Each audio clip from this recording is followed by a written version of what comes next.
So, we've got a dry run on our hands. We have a script that I think is finished-ish. I'm going to give it the last test of making sure that everything's factual and not inappropriately worded.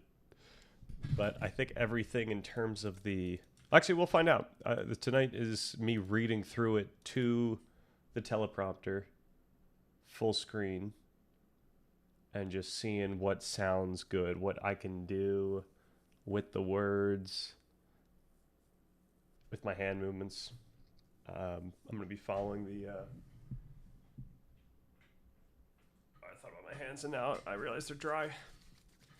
I'm going to follow this tip that some really huge YouTuber was saying, where you want to have something in your hands so that on game day you're kind of fidgety, like you're kind of looking around, so that you're not just locked in on the thing, because I'm probably still just locked in. So I need to get better at that. I noticed that there was some talk, there was some chat on the the Discord server. So I wanted to check that out. I want to see what's going on here. Started a path. Started a thread. How do I get this full screen? Is this possible? Oh, we're in there. Okay, let's go on. Let's figure out what's going on here. Peter posted this 2 days ago. Saying 1, illusion of learning and using AI without expertise. Limited processing / cognitive bypassing. Generic answers. How GPT just slowly destroys your brain. Hallucinations. This is something we should watch, honestly. How to use AI. This is good stuff. We should have a how to use AI day. Oh, we got notifications to go through. All right, let's put this into the save. Watch later. What and why? No. What, why, where, how, who, how of AI. Baseless responses, appealing first answer, dark patterns, validating user, de-skilling. Is AI making us dumber? Maybe. TEDx. If you can't be bothered to write it, why should I bother to read it? Fair enough. That's why I'm gonna speak it. Hidden cost of AI reliance. Trade-offs. Lower brain engagement, mental laziness, lower satisfaction, decrease in memory, boiling a frog and mental degradation, invisible shift, collapse of originality. The question emerges, does using chat AI make you counterproductive in inventing framework for determining a path for life? Is this Peter's writing now? What is this one? Is this a new video? Humans are starting. Okay, let's make sure we get all these. Let's save them. We should do this if we're gonna use AI. We gotta do this. Oh, these are all the. I should just click these. Okay. Question emerges: does using chat AI is it counterproductive? I think perhaps your question needs reframing, my friend. It's not really aligned with your actual concerns. I think the answer is pretty trivially no right now. It's just a non sequitur that the tools used to build a concept has any impact on the concept. The concept stands alone and should be judged alone. Amen.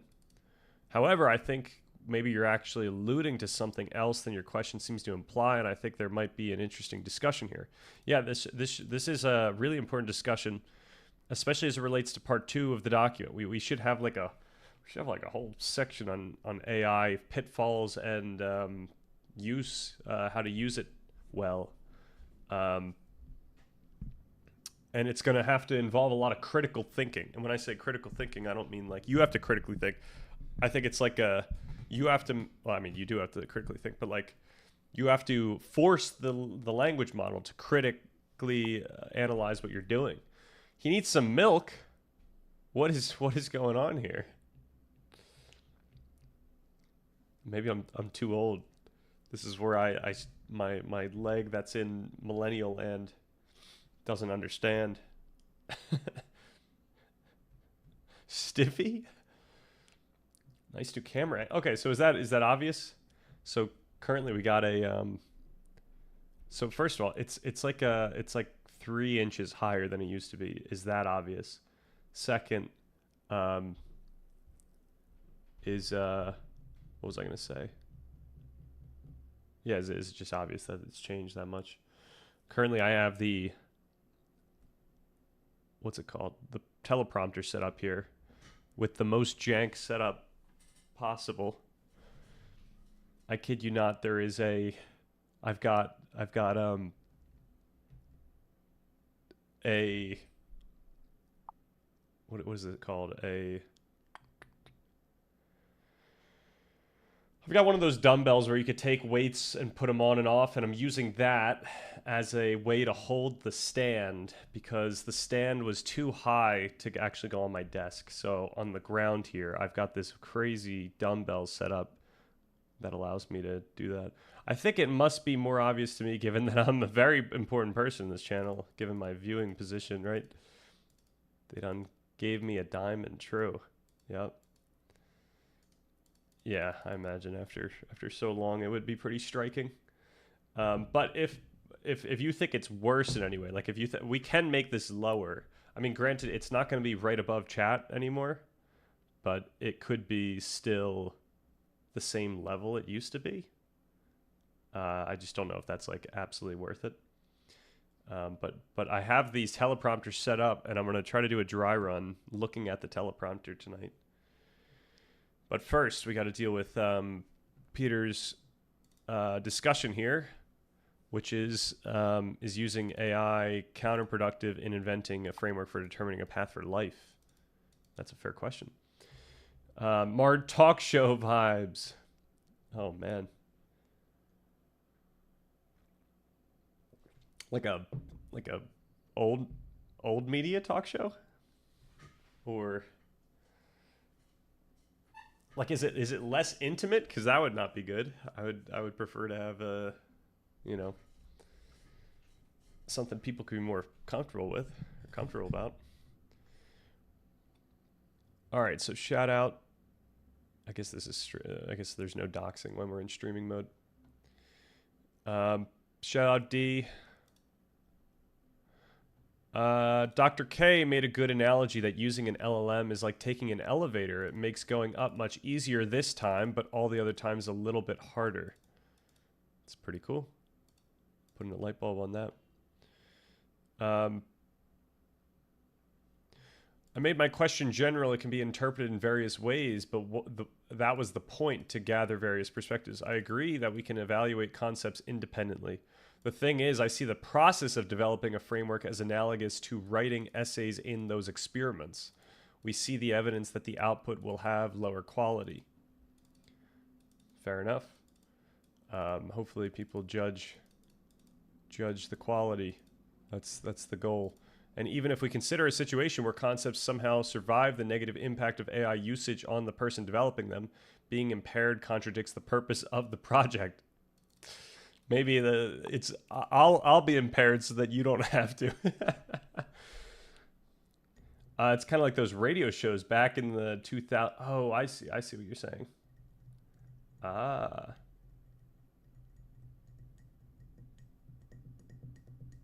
Yeah, I wonder if maybe I'll try it. I'll give it a go for this video, and then we could just we could lower it. You know, there's no reason why I can't lower this thing right now. Where do I have to lower it from? Probably from below. Yeah. But we could lower it as low as we want here. It's in between my monitors, essentially. The concept might be right, but it will be useless if we lose the ability to understand it and use it intelligently. Right. Have you ever been in a situation where someone was saying the right thing but for the wrong reasons? Where ideals were okay but weren't well understood? Situations like a Christian who has never had a Bible in hand, or software developers who learn to follow patterns of actions to do their job but couldn't explain anything about the process or program correctly. It's hitting close to home here. These are real examples of people who are using AI. It's easy not to notice that something is wrong with concepts if an AI chat, which doesn't have the ability to reason consistently, confirms our ideas. I use AI sometimes, and my dear friend started talking with it too after seeing my results. My dear friend. We share our conversations with the chat. I didn't comment on his results, but they were terrible. He used AI to mix ideas, and the answers sounded compelling, but were actually nonsensical. You wouldn't know this if you're not deep in the topic yourself. So, I mean, like, this is definitely true for certain topics. Like, when I was trying to, like, work through, maybe it was the Brandom stuff, and I was asking questions about, like, Heidegger. This was, like, maybe a year and a half ago, right before starting this thing. Like, it would just give you the basic answer and not like something that really it would give you the Reddit Heidegger post answer rather than the Cambridge guide post. Who is Peter? Chamomile tea, absolutely. Delectable. Who is Peter? Peter Griffin tweaked the heck out. Peter, I think, is one of the YouTube viewers from recent, I think, and found his way here. Okay, we got some links. And if we consider the functioning of well-organized misunderstanding, the fine art of being wrong.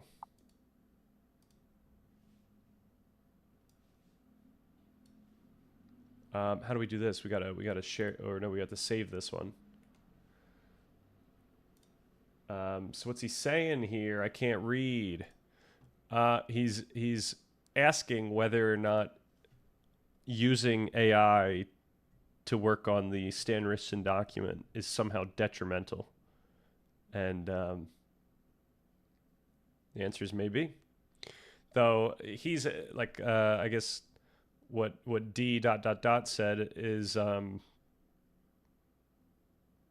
also apt here. It's like, I think your question needs reframing. It's not really aligned with your actual concerns. I think the answer is pretty trivially no right now. It's just a non sequitur that the tools used to build a concept has any negative impact on the concept. So basically, to sum it up, it's like the document's going to have to speak for itself. If people are reading that and they're like, I don't know what's going on here, or you messed something up royally, or this is too AI speaky for me, then yeah, we might have a problem. But also, people aren't necessarily reading the document. It's kind of also for me to, organize stuff and make videos quickly, which I think is what I've been doing. But yeah. This is why we'll have a neuroscientist, biologist, and new atheist intellectual verify all informations. Absolutely. I was gonna lit it. Yo, Darmanon, what's good? We are doing mighty fine. I'm gonna test out this teleprompter setup in a bit and read through the. I apologize because you guys have probably heard a lot of the same stuff. I mean, granted, I'm making small changes here and there, and I'm adding stuff in, but yeah, we do another read through, because tomorrow morning I'm filming, so I want to be absolutely sure that it's readable at this point. I'm chilling, dealing with family drama. Trying to take my mind off of it. Well, hopefully we can be a nice, safe haven.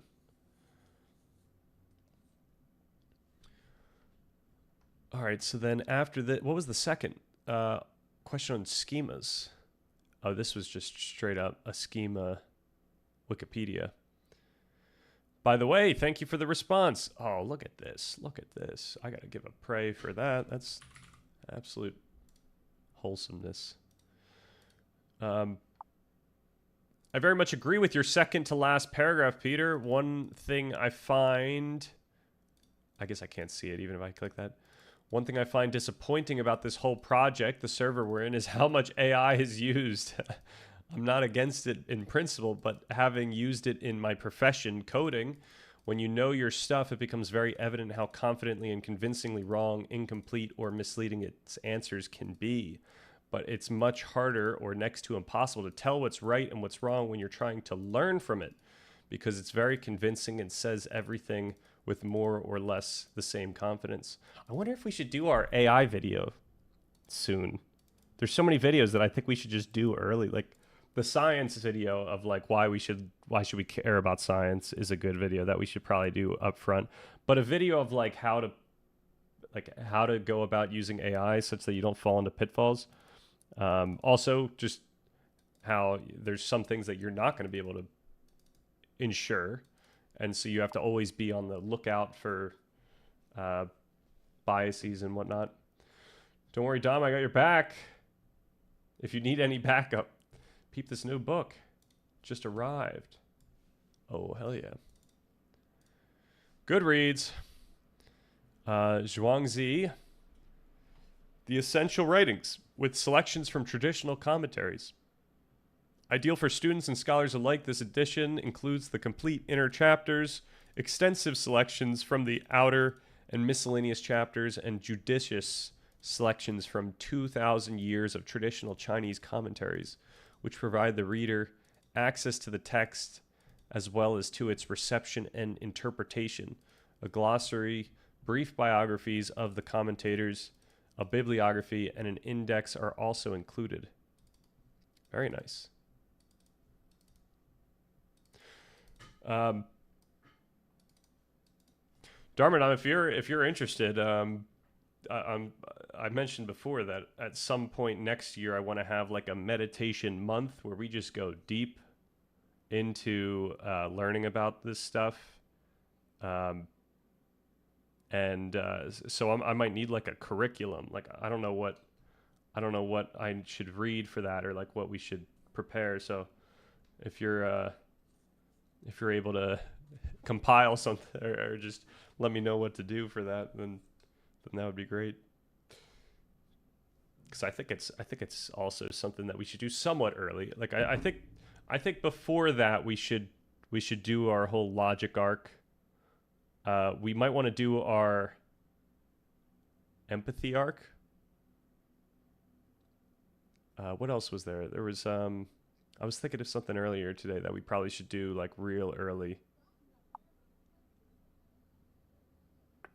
Yeah, so a lot of part 2 is talking about different, like how individual each person actually is. So considering all the different things that make people unique, including where like their culture or their I mean obviously we know like temperament and stuff like that, but just all kinds of this is where we'd go into scarcity and stuff like that. Like there's so much going on here that we should cover like ASAP. That and logic maybe at the same time. And then after that we could start exploring more, and I think then we should do the meditation stuff. Lots of pockets, I guess. Depends what you're interested in. So yeah, I it's like going to be a weird thing where I want to point this in the perhaps the most productive direction for the document. So unfortunately, I don't know if like obviously I'll pull from practices, but ideally we would come up with like an aggregation of practices that were from different practices, or an aggregation of like practical tools that come from different practices, and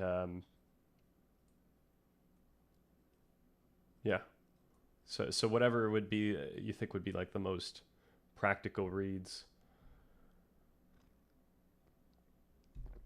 I think number one tip though is that if you practice, then the theory makes a lot more sense. I feel you. I've started my This is like similar to when Dr. K was not happy about saying something definitively in that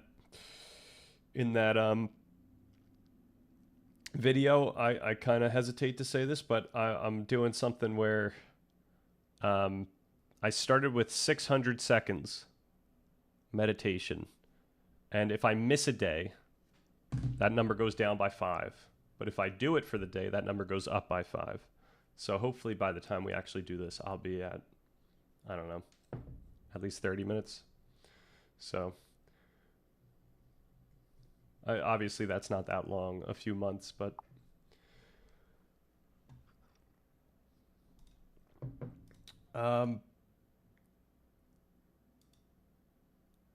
between Buddhist and Hindu, I use Buddhist techniques, but I like Hindu philosophy. Nice. I'm better on Buddhism, I think, but a lot of overlap. I tried getting into Buddhism because I was drawn to its asceticism.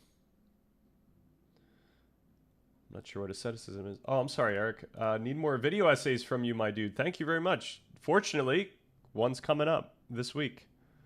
We are doing a dry. I mean, if you could watch it tonight if you want. We're going to be doing the exact thing. Unfortunately, it's not going to have any B-roll, which we might need a lot of for this video. B-roll, I'm figuring out if I should just if I should make my own diagrams by writing, but I don't know. We need the mirror, or not the mirror, the glass setup, or a tablet. Because these things are going to be crucial. I mean, you know what? It's not like a lot of my video essays are going to be covering science topics, which I think would require the visualizations. So maybe we won't need them soon, but I guess better be safe than sorry.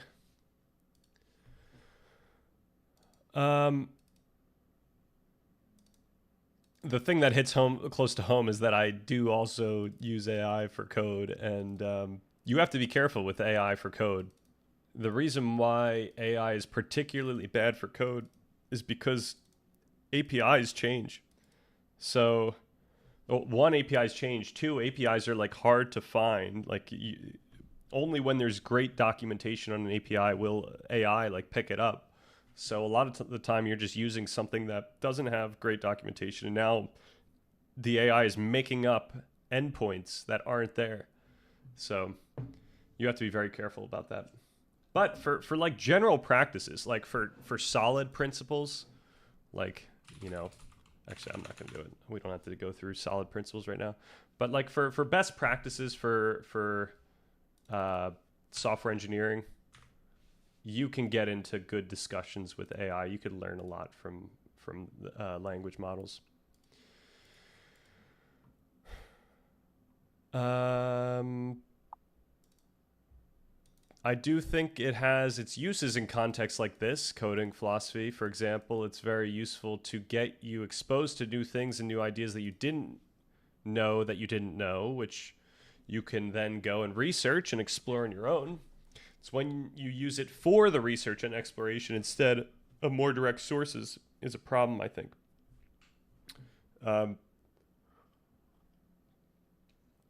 Yeah, that is fair. Granted, it's just so beneficial to have to write out what you're thinking. And that, yeah, for me, AI is just, cracked. But perhaps we will see a real negative externality from that. So let's keep our eyes peeled. Also, if anyone sees me write or say or do anything that's straight up incorrect in factually, perhaps the logic stuff is a little different, because that's a lot of logic just comes down at the end of the day, comes down to whether or not you're compelled or not. And maybe I make an argument that is so not compelling that that it's worth saying something, but factual information that we need to make sure we're in line with. The draw for me was just meditation. Nice. Vibe coding. Hell yeah. I just assume it's wrong most of the time. I used to feed my art into it for feedback, and it would just make up complete nonsense. Yeah, that I would think is very tough to give it art. I don't know what it would do about, like, I don't know how like computer vision would be able to consider whether something was like music would actually make more sense in my mind. If you were to send something in to, a music language, like, I don't know, maybe there's a music LLM. I don't think there is, maybe, but uh, it could at least tell you, like, hey, like, the structure of the song is a little odd, or hey, you changed the tempo like 5 times in a row. Like, it could know those things. It could figure that stuff out and tell you when you're making like technical errors. I mean, the music might still sound great, so it's only going to give you these errors when you're just doing something that's so abnormal. Yo, Marushko, what's good? How am I doing today? I'm doing great. How about you? Stanganese, the manganese. Hell yeah, what's good, Daniel End? Yeah, there's something incorrect here. 1 second, let me type this out. Uh-oh. Incorrect where? Oh, are you on it right now? Oh, no, okay. I thought you were talking about the... oh, no, this is a different video. Oh, this is the one. Okay. The Why Science video needs to come up sometime soon, but we'll do that later. I think I'm going to be on a good... unfortunately, I don't know if Eric, if you're still here, but unfortunately, Eric, I think I'm going to take a small break after this one. I've been researching day in and day out for this one. And unfortunately, you know what? A lot of the research has been LLM stuff. That said, it's been a lot of back and forth. Hopefully, if anyone's watched me long enough, they would think I'm not just like Actually, you know what? I do it when we talk about a random concept, and I just run with whatever ChatGPT says on that. But when we're actually working on the document, like we're going back and forth for a long time before I feel confident about something, unless it's something that we already know about. I tried following that discussion on Discord, but without examples, I don't really feel like I appreciate the concerns. Yeah, I'm sure the concerns from the videos are pretty apt, and it wouldn't be so. I guess, like, to Source's point, I think the issue is if I somehow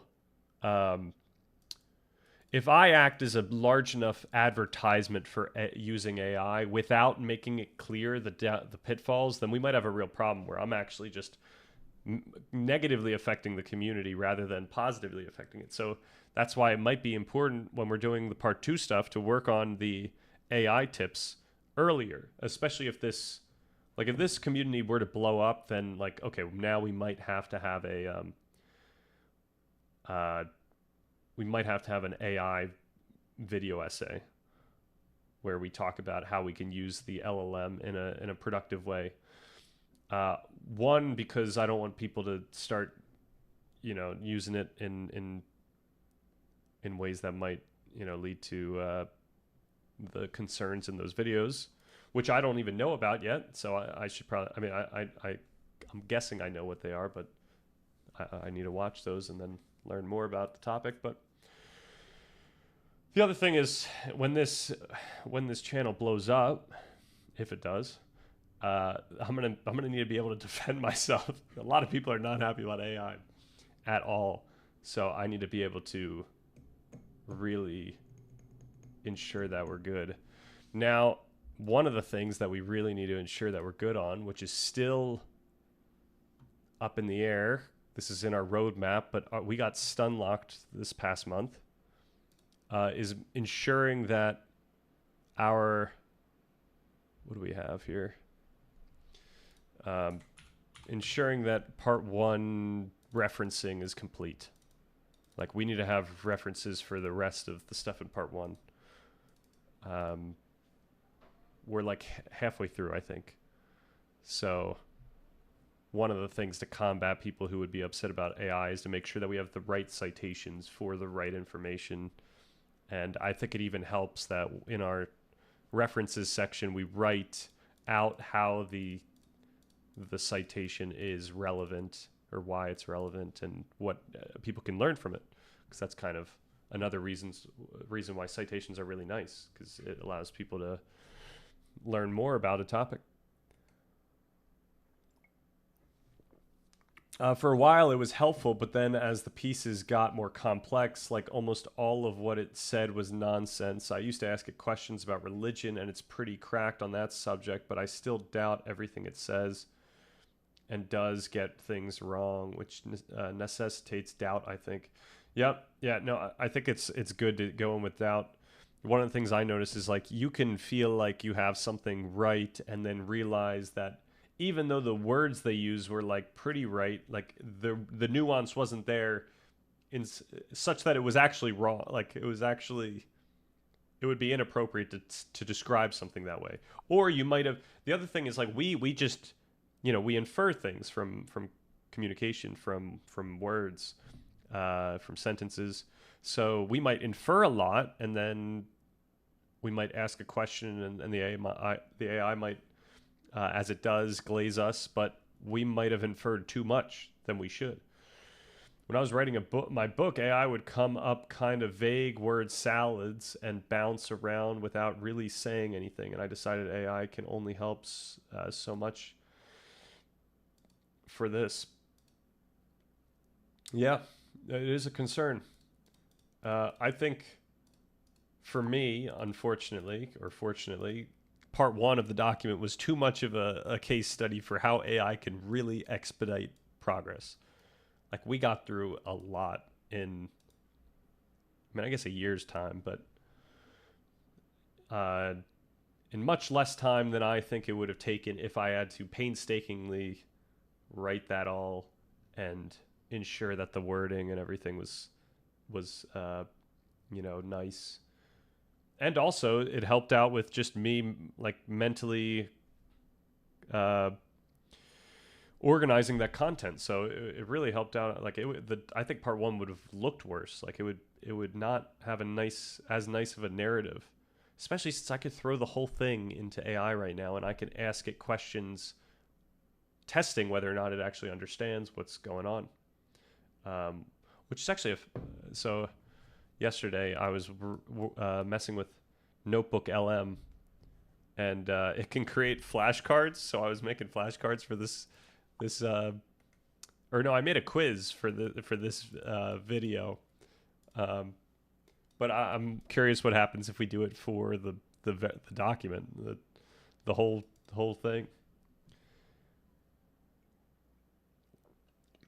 AI would tell me this sentence is awkward, or that's an informal word, or I'm repeating myself like that because I was always so bad at writing. Well, I guess that's helpful if it's pointing out certain things about the writing. All right, did we get to the end of this?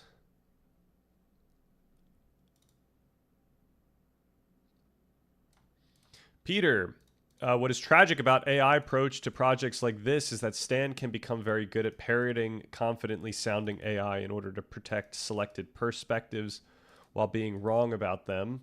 Although I agree with him on many topics, which surprises me given the results he gets from the chat that seem dry and unsound to me.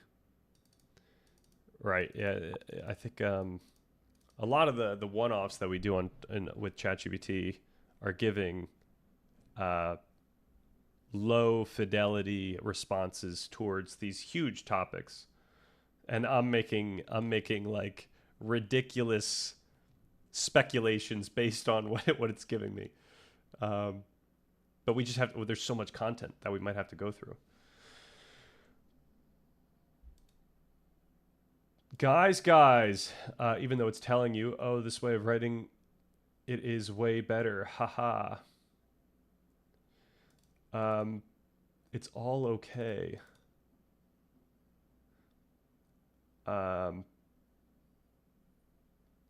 Right, yeah. I mean, there's so many times, like for just writing this script, there's so many times where it's given me suggestions that I just know are not good. Like but a lot of times it gives you it gives you a nugget that's good, and then you get to take the nugget and then you get to say, oh, but no, I would rather come across like this, or I want to be very careful about this type of thought.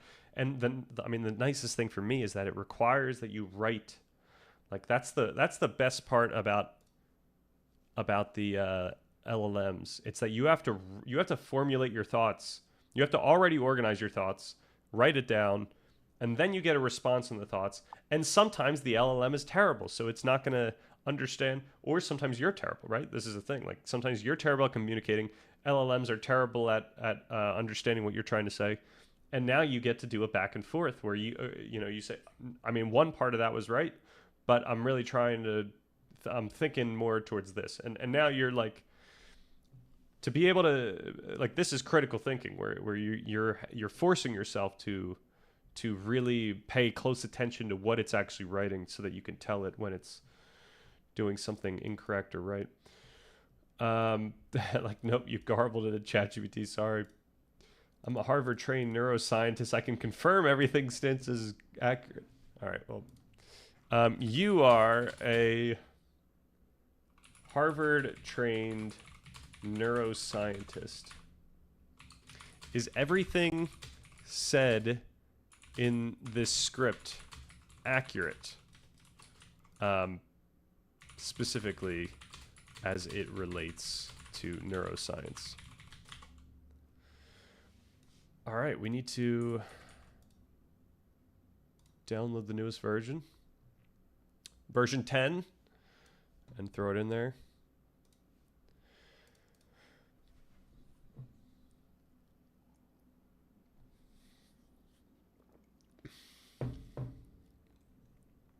Onion Helmet, it's not that I don't trust you on this. I mean, you haven't mentioned before that you're a Harvard trained neuroscientist, but I believe you. I used to ask it, like, critique this as a master meditator. Ooh, that's interesting. I'm curious what kind of demeanor or tone it would give you for that. But if there's nothing to really critique, it will make stuff up. Right? That is like, at some point you could realize when, like, okay, maybe you're fine if it starts critiquing things that I guess you feel more certain about. As a neuroscientist, I can confirm that the content of the script is all right. So it's gonna glaze, but I do want to see. I'm gonna have to ask it something a little more. Ooh. No, this is still glazed. All right.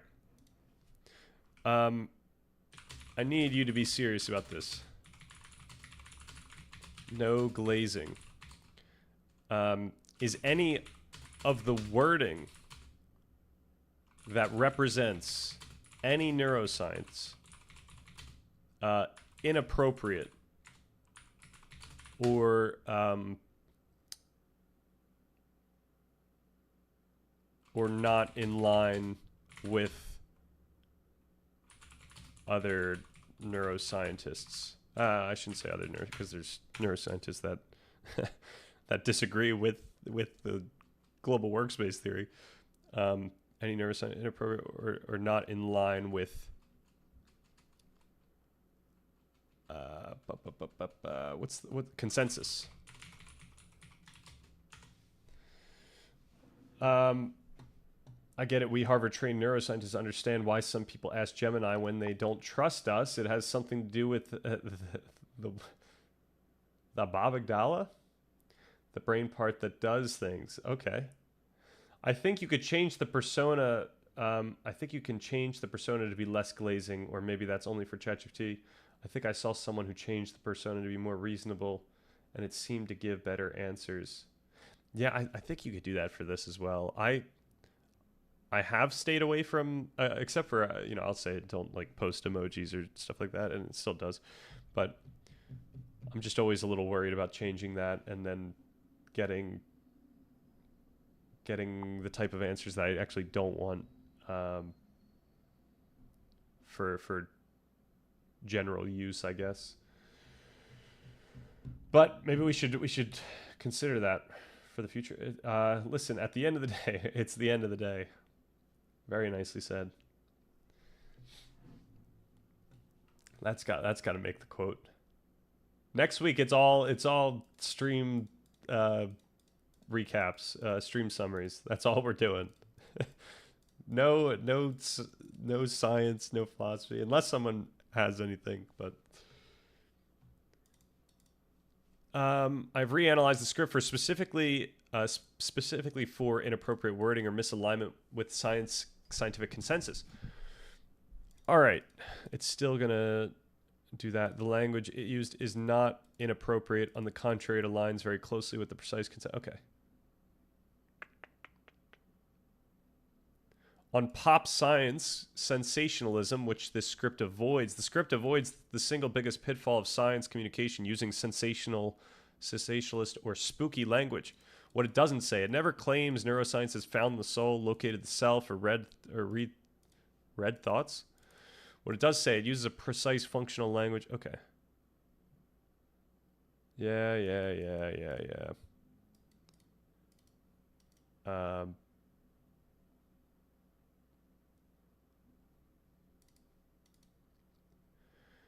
Okay.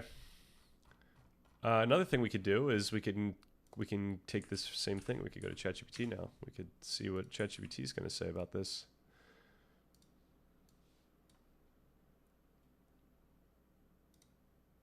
I should start with the no glazing. No glazing allowed. I'm not your friend. Oh, man. I'm like 28 days behind what? Oh, are we talking about the roadmap? Because I am like 28 days behind the roadmap. Was there something else that we're behind? Claude to be the least glazing. Yeah, maybe I should get onto Claude. Could we have... What's the LLM leaderboard? What's the leaderboard right now? Is this still a good leaderboard? Best in reasoning. So we can't go to Grok out of principle. Grok is very low on safety scores. Like, of all the things that we should probably be most concerned about with AI, it's AI safety as we start ramping up. Okay, GPT-5 and Gemini are pretty close here. But yeah, I think we're looking just for reasoning, I think. Use tools, grind. Oh, this is cool. Gemini, killing it in this. Oh, and then this is a good one too. So GPT-5 and Gemini seem to be like just good at different things. So I go back and forth on them. Oh, I'm like 28. Yeah, I am 28 days behind the stream recaps. It's not good. Send this to Bruce Bean. Who's Bruce Bean? What kind of safety are they measuring? I don't know. I actually don't know what. I know that they're not doing well in safety. I don't know if it's just that they don't have a safety team and they're not publishing data. I think that might be it. Like there's no like oversight as to what they can and can't do or what they should be doing or. But then there also might be, I don't know. I mean, that mixed in with the fact that, they seem to be feeding it specific prompts, like master prompts regarding the type of information that it can give. Like it's been known to give like straight up misinformation. So.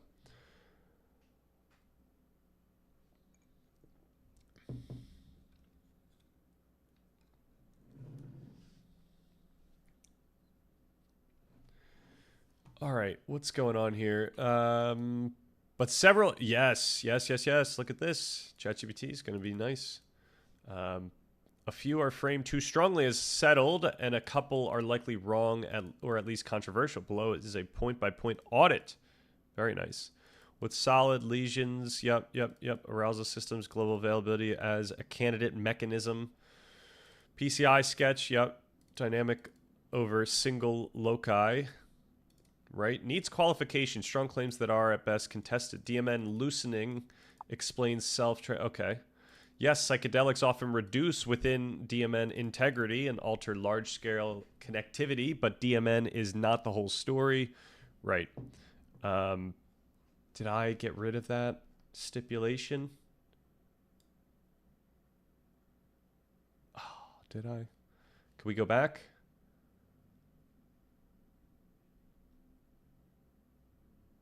Is this it? How far back do I have to go? 4 days?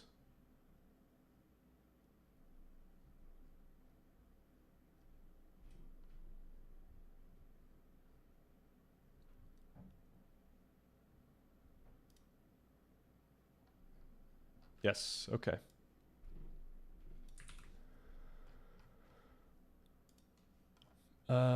Yeah, the question is, do we want to have this said? There are also effects beyond the DMN with sensory, limbic, and salience regions becoming more active and interconnected, further contributing to this heightened experience.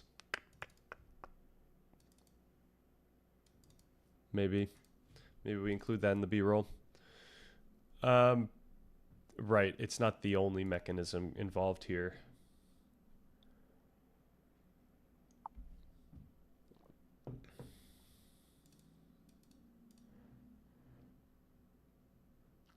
The nice thing, though, with regards to this stuff, the nice thing is we do actually have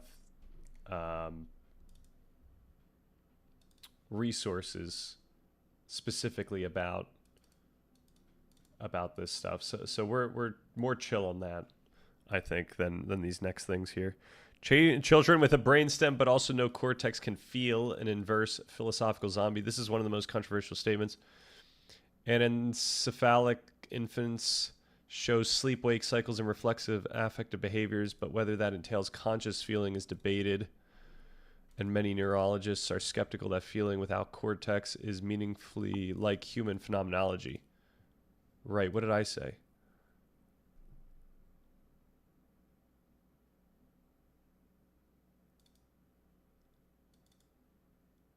Oh, okay. Well, okay, so the issue here is unfortunate because it depends what feel means. For Damasio, feel comes before consciousness. So that's kind of the point here. And I'm actually kind of surprised that this is making this type of stipulation, because we specifically say, where do we say this is legion studies? Legions? How long's legions been there? Oh, jeez.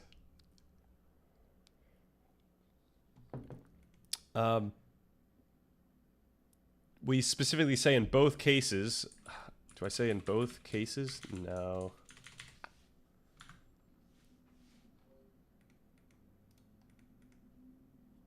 In either case?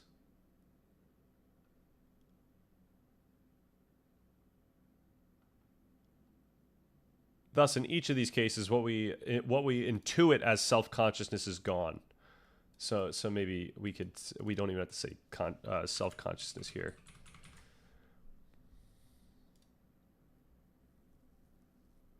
But no, we shouldn't say that, because the reason why I kept this was because people do argue that like a cow is conscious. So yo, swaggy yams. So consciousness is the thing that's actually pretty tough to determine whether someone has it or not. But we know that self-consciousness is certainly gone in that case, and in the case where obviously damage to the neural circuits that sustain arousal and perception are gone, or when there's damage to those. Okay, so I don't think this is a huge deal here. Damage to higher order mapping networks abolishes subjective feeling. Lesions to insula medial networks can blunt interoception, affect, and presence, but abolish is too strong. Patients with extensive insular damage can retain emotion/feelings in attenuated or altered forms. Ah. Ha ha ha.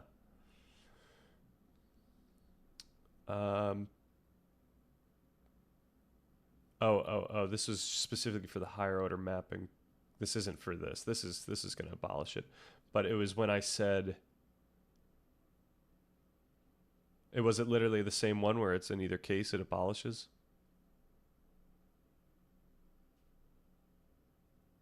No, what did we say? Where was abolish? Ah, this one? Yeah. Ooh.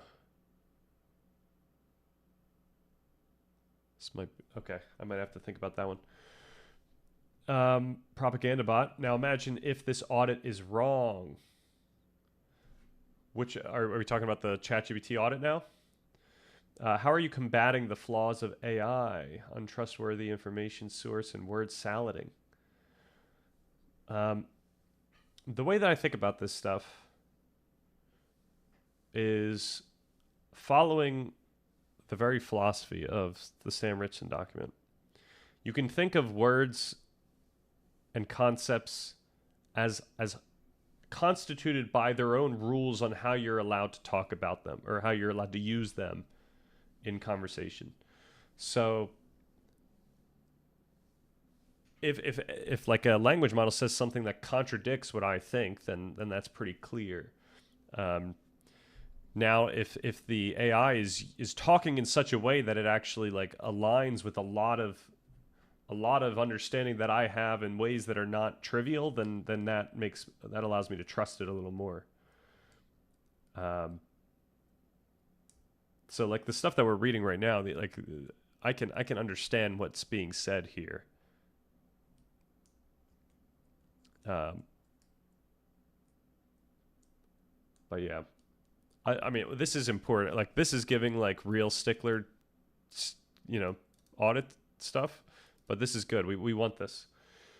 Do I trust it if it aligns with me? Well, if I know that my understanding is already correct, right? If I know something about some topic and it's gonna talk in such a way that like it couldn't get there if it did not understand the concept, then that's where I isn't it often wrong in subtle ways? Depends what we mean by subtle ways. Like it would have to be something that's important. Also, the more you give it, the better it'll be. Like that's the other thing I think people don't understand. Like by adding more stuff, you're creating more bounds that it now needs to work within. So I mean, granted, that's not how a language model works, like mechanistically, but that's effectively. Depending on the intent, something like receive sense data could be more accurate than feel. I don't know the context, though. Yeah, we were using feel in a very specific term where this is coming straight from like Damasio's book.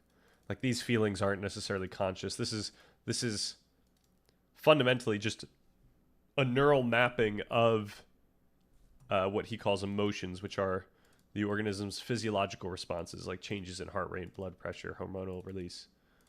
Feelings are the brain's mapped representations of those bodily changes. And these representations aren't like static, like representations as in this is the activity. The activity is representing state.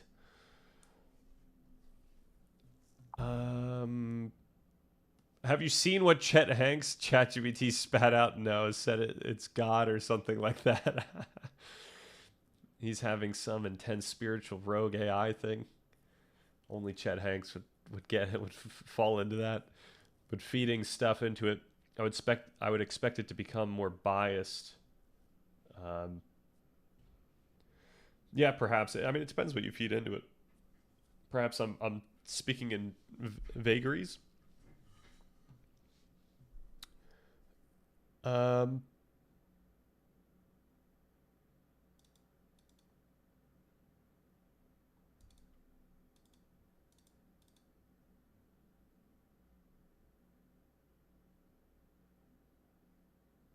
Okay, so the wording I said here is actually pretty broad.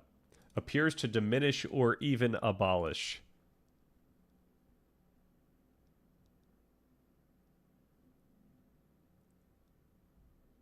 But then the response here is abolish is too strong. Patients with extensive damage can retain emotions.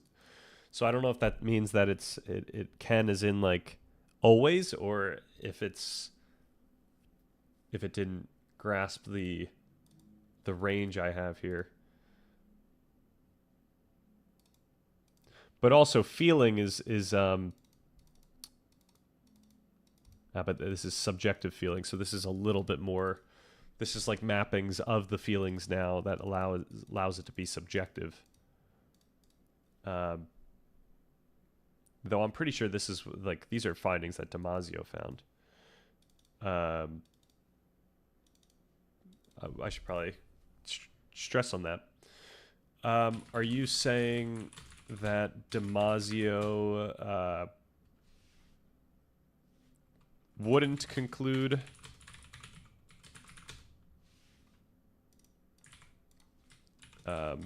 from his studies?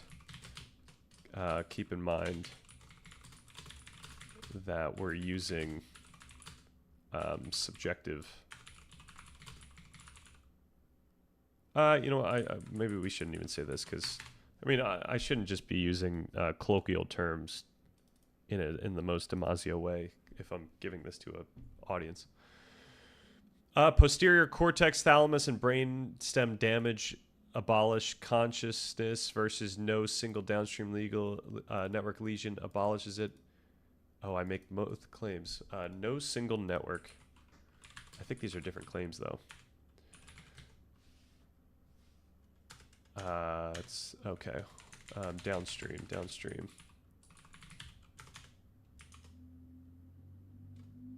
Right, now we could wonder whether one of these downstream consumers is actually the source of consciousness. However, there isn't a single downstream network or region whose lesion uniquely abolishes consciousness across the board.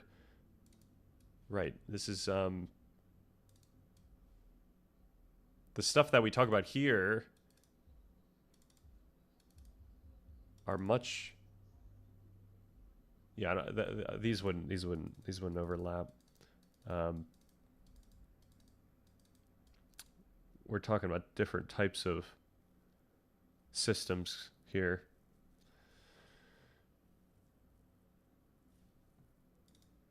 You make both clarify bilateral lesions of brainstem arousal nuclei or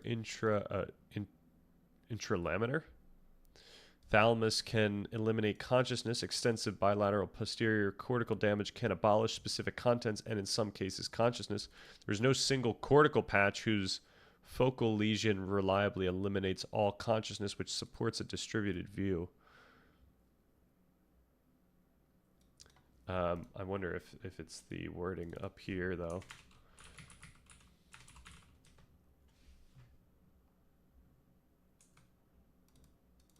Oh, this could just be an ambiguity with how I say this. Damage to the neural circuits that sustain arousal and perception abolishes consciousness altogether. The thing that it's pointing out is perhaps damage to just one of them does not, but damage to all of them would certainly. So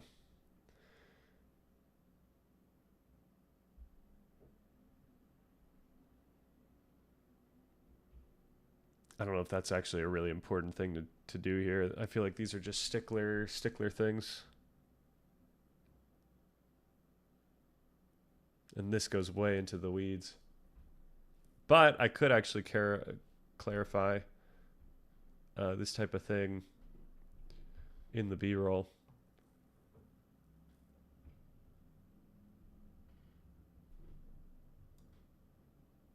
But we also have to vet this information too. Vet for B-roll.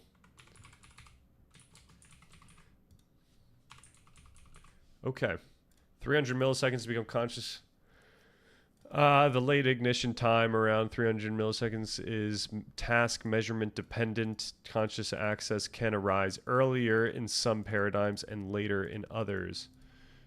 Present 300 milliseconds as a common upper bound marker in certain report-based tasks, not a general constant. This is actually something I want to look, push or look into, actually. Can you explain the 300 ms stipulation more? GNW hubs listed as those, that's one prominent characterization, but the necessity of the dorsolateral prefrontal cortex for consciousness is actively debated. Okay. Posterior hot, so we don't even say this stuff, right?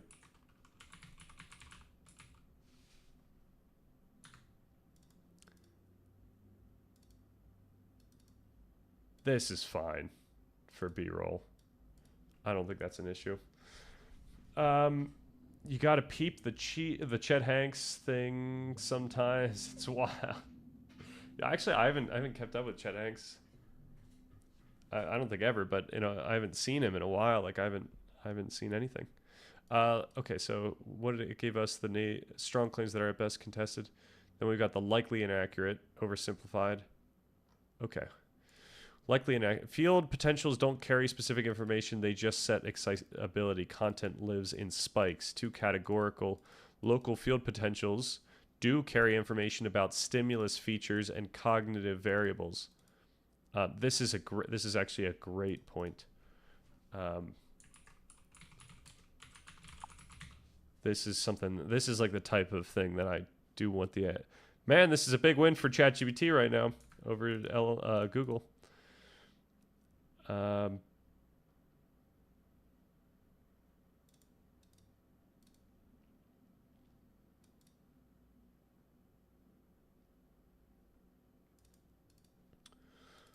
Fluctuations in ready. Okay, so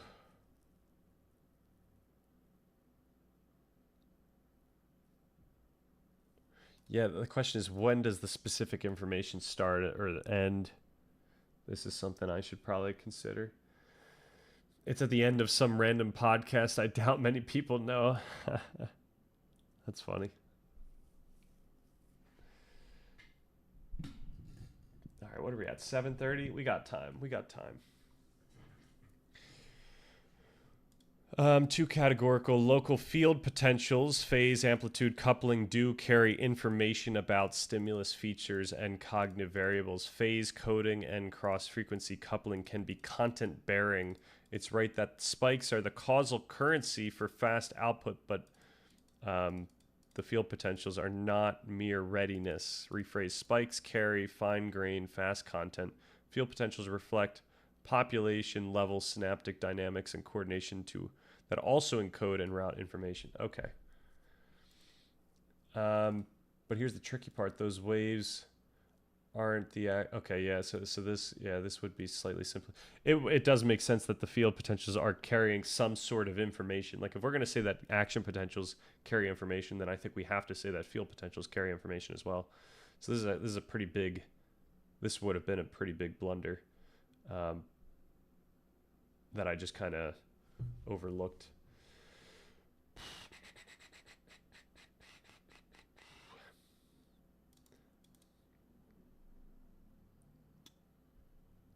So we could say this.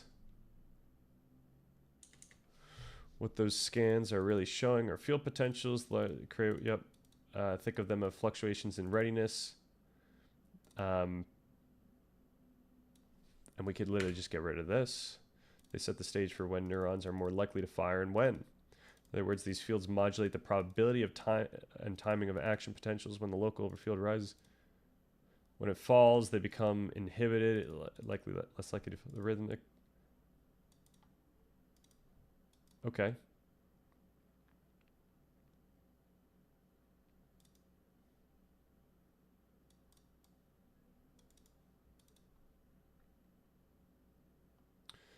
Together, this, okay.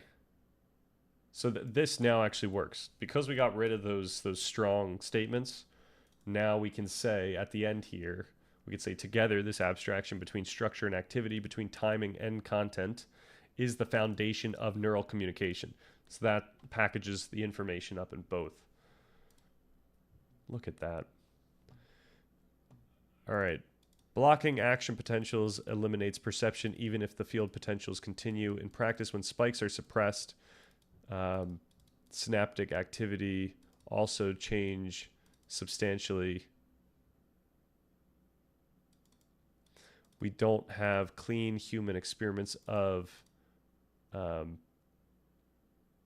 field potentials intact and the spikes gone, showing preserved fields with absent perception. This line should be removed or reframed as a thought experiment.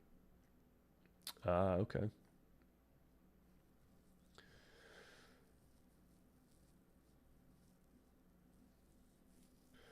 Yeah, I probably should look into that more. But I think I'm just going to get rid of it. I think we might as well just chisel down. We do it live.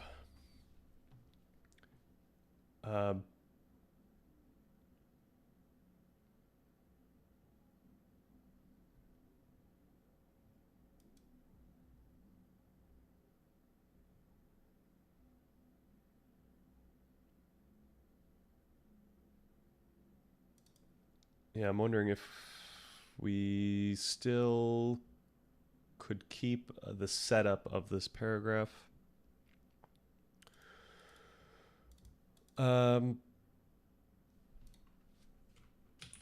For the blocking action potentials, eliminates ...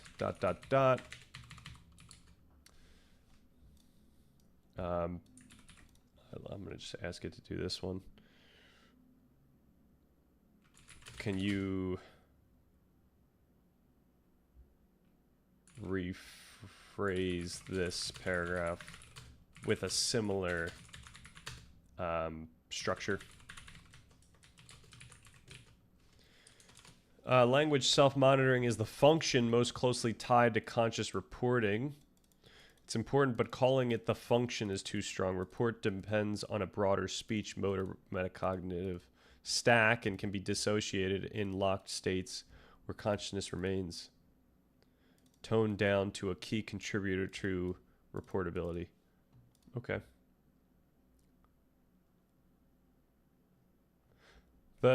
So the funny thing is, like, I think the vast majority of people won't really care about this this precision, but it does matter that we get this precision right. I'm hoping that this lives on the channel as like our account of consciousness for as long as it can.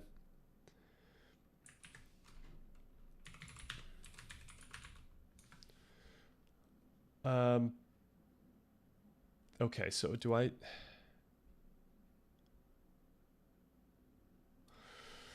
But calling it the function... so I'm not too strongly worded here. Right? Speech, motor, metacognitive stack and can be dissociated in locked states where consciousness remains. Toned down to a key contributor. I think we literally save ourselves if I just say A, right? Could I simply say a function closely tied to conscious reporting? All right, framing issues presented as settled. They aren't. GNW, global neuronal workspace versus alternatives.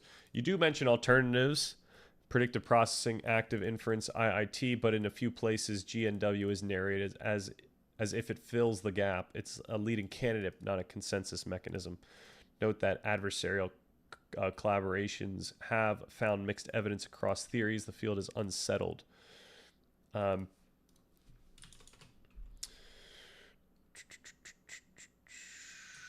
I want to get across that I keep misspelling cross. The GNW isn't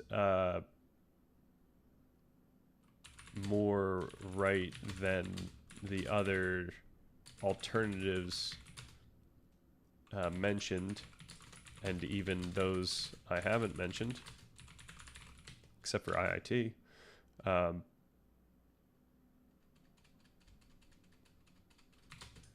is there anything I specifically say, any phrasing,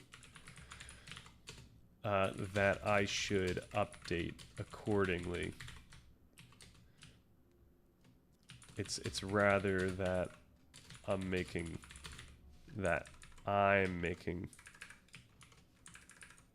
the argument about its implications as they relate to ontology, and therefore to the discussion about the hard problem.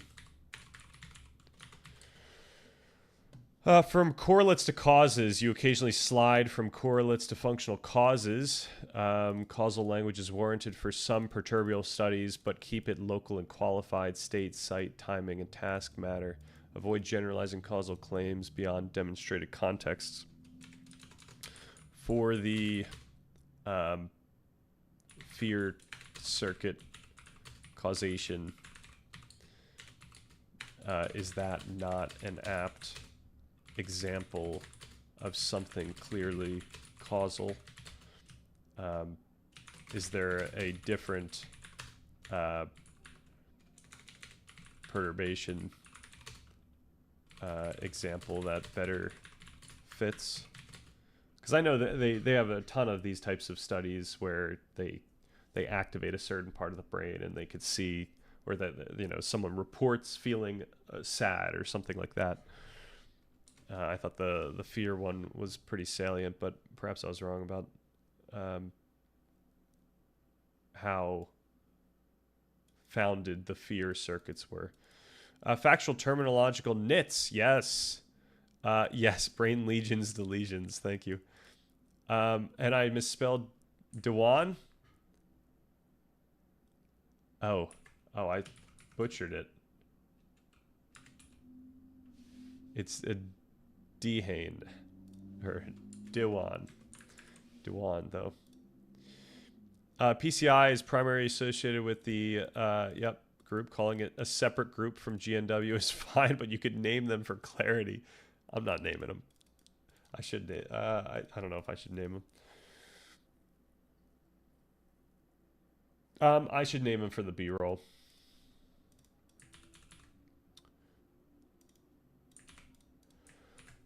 PCI.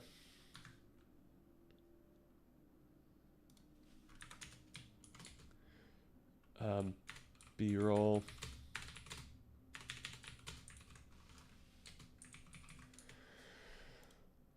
Yeah, these are the IIT guys. Bibliography is thin relative to the claims made. Yeah, I know. We gotta get that done before I make before I post the video. I gotta add that stuff to the description of the video. Several statements. Yep. Should be anchored with primary sources. You flag needs more. Agree. Minimal edits to make it defensible. Qualify DMN language around. Oh, is this? This is all of it, right?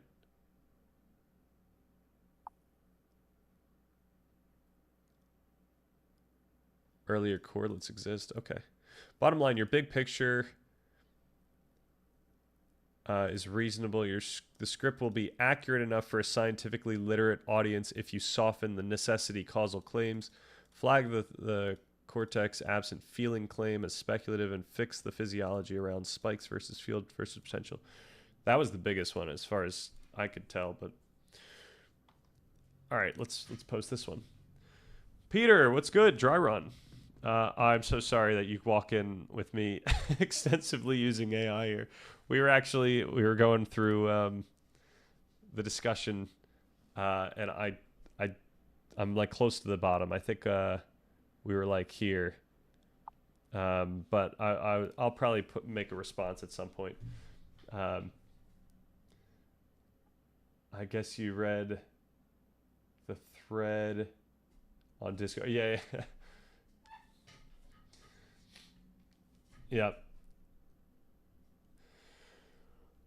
Yeah, so I was kind of saying, like, we probably should at some point do a video on language models and things to look out for. I think just me learning that would be good. I think it would help us out. So like for me, it's like on one hand, I know that there are concerns with using LLMs, like because it's taking away, I'm outsourcing some skill to it, and I'm losing that skill. Granted, I think those types of skills you can gain back, like if you had to. Like if someone took away the internet from us and we had to start going to books, like we had to go back to the library and get books and stuff, I think we'd grow that skill back pretty easily. But that could be because I grew up before the internet was huge. So, I think it could be very bad for people that are, much younger and developing, using, like outsourcing that. They might not get the skill ever. So, yeah, I think similar to what was kind of discussed in the discussion, there might be concerns that I think broadly relate to everyone, and then there might be concerns that relate to me specifically for working on this document and working on these videos and whatnot. That is all, though, in my mind, put up against the case study of part one of the document, where I think it actually did an excellent job at expediting my thinking for that. All right, I'm not going to know which one's nicer here, so I'm just going to go left. All right, Damasio's position is more nuanced than that line suggests. Feelings arise from maps of the body's internal states, right? Damage to these higher order mapping networks can severely blunt, distort, or eliminate specific classes of feeling, especially interoceptive or emotional ones. However, he does not claim that feelings as a whole are categorically abolished. Okay. Even patients with massive insular or cingulate lesions can experience certain emotional or bodily feelings, just often in degraded, disconnected, or unreportable forms. Fair enough. Okay. Then let's make sure.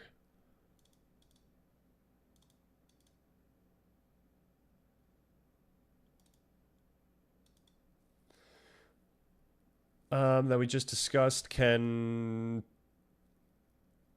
markedly diminish or distort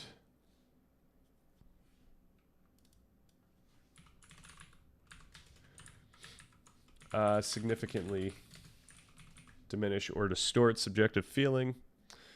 Okay, the 300 milliseconds issue. The 300 milliseconds figure comes from ERP, event-related potential studies, especially those showing the P3B component, and from Dewan's global ignition timing estimates.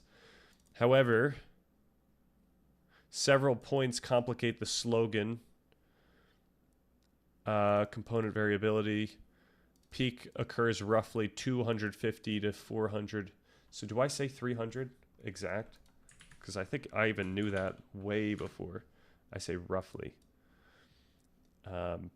Earlier correlates, some consciously perceived stimuli evoke discriminable neural patterns as early as that. Report-based tasks. I'm wondering if we just don't need this, honestly. I mean, this is kind of interesting. But I could just say 200 to 300 seconds. And that should probably cover it. You don't have to justify your actions. I just show my concerns and express my care. I do appreciate it. And I appreciate that you're getting discussion fired up in that Discord. We've got a community to grow. So, yeah. It's good stuff. Data indicates clear problem. Right. Yeah. I did. I saved all those videos. I think we should have a day where we just kind of watch those videos. I don't know if that could be maybe next Friday or just whenever. But yeah, we will need to really pay attention to that stuff, because in part 2 of the document, we do want to talk about AI tools, both the benefits you could get out of them and the pitfalls. So while we do that for our own sake, we should do that for the sake of part 2. I'm still writing a post, but don't want to rush it. Hey, that's awesome. Yeah. I'm excited to see it, and I will certainly read it.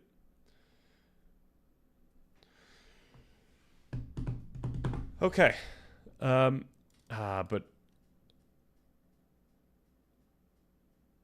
150. So if we kept roughly, then I think we're chilling.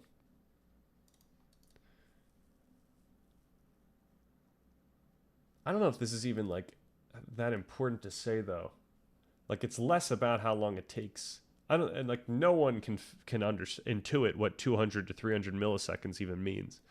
So I might just gut this. I think we might want to always gut in, rather than like if there's anything that we could possibly gut, then we probably should gut.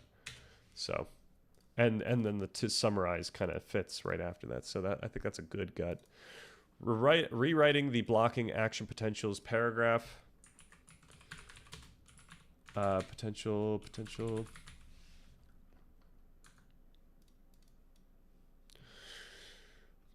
The metaphor is effective. We just need to adjust the biology. If you remove the conductor, the orchestra becomes chaotic and falls out of rhythm. But if you remove the musicians, the music disappears completely.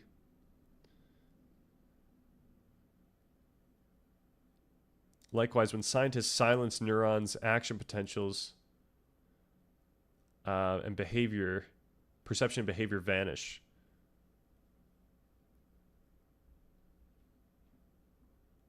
Okay, this is actually pretty nicely said.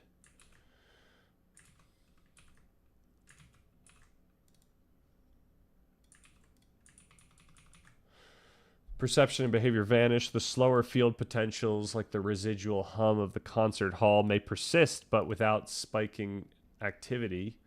No organized sensory experience or action emerges. I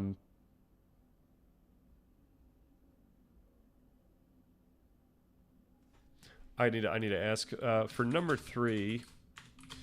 Are you using spiking to describe these ignitions, these phase transitions? I should just say that these field phase transitions rather than action potentials.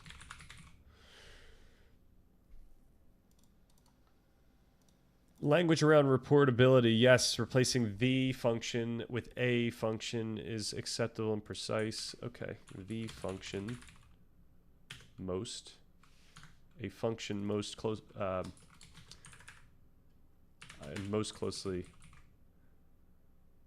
a function closely tied. Yep, nice. A function closely tied to conscious reporting is, yeah, because it doesn't matter for what we're trying to say that it has to be the closest one. But how about, you know what, I do want to actually get across the necessary. I think that's really what for number 4. Could we is it apt to say that that function is necessary for conscious reporting? Because that's the point I'm trying to stress, or that's not the actual point, because that's contributing to the point that would contribute.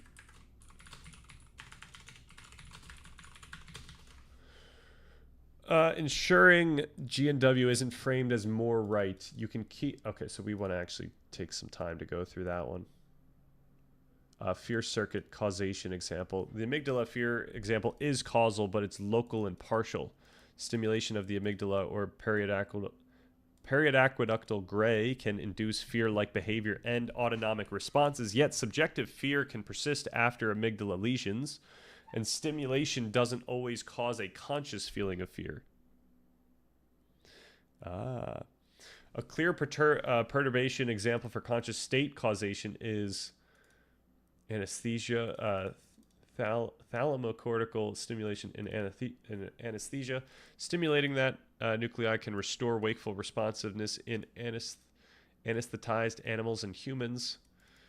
And cortical perturbation strength and complexity change systematically with conscious level.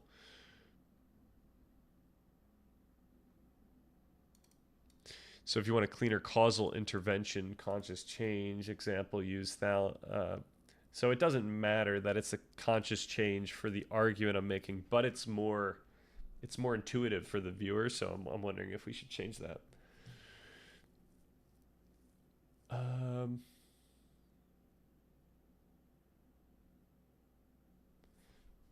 So what do we have? Cause. This is like a very small, when we stimulate the brain's fear circuits, we would say that the action causes so the experience of fear is perhaps not the best way to say this. Causes fear,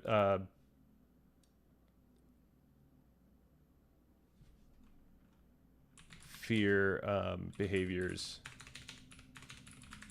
and feelings, rather than merely correlates it with it. Let's add this to this guy. For number 6, is it apt to say, oh, I gotta stop doing that. All right, we still have time to do the dry run, right? I think so.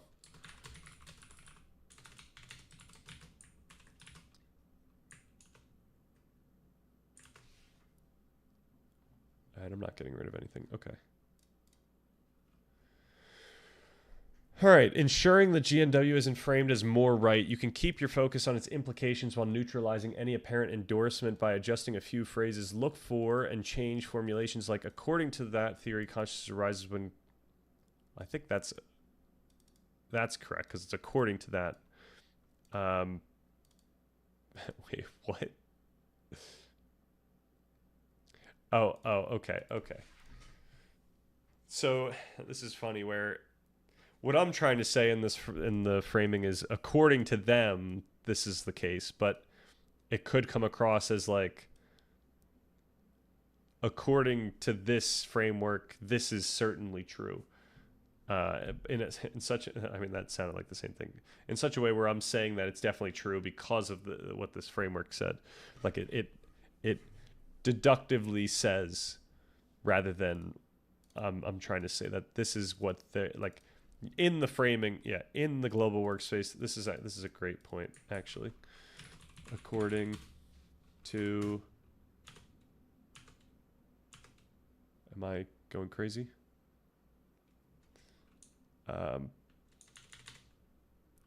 Globally available. Okay, in this framework. Oh, I say in this framework? Now that's actually, I don't say something merely like according to this framework. I say in this framework. Isn't this literally, what is happening here? Consciousness emerges as information becomes globally variable across a distributed network, allowing various functional systems to... Okay, so I think that's fine, actually, because it's following this in... I don't think I'd say it is proposed to arise when... this theory explains why widespread recurrent activity...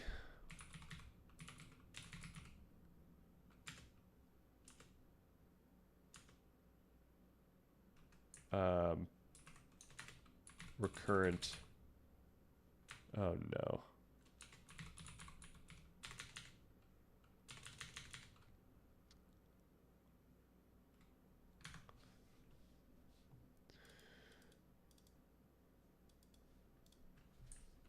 Did I not say any of these? This theory... Or is this just giving examples? Oh, yeah, this is look for and change formulations like. So maybe we look out for that when I do the read through. From this theory explains why widespread recurrent activity corresponds to consciousness. To this framework predicts that widespread recurrent activity would correspond to consciousness, though competing models interpret the same data differently. Maybe we do something like this in a B-roll too.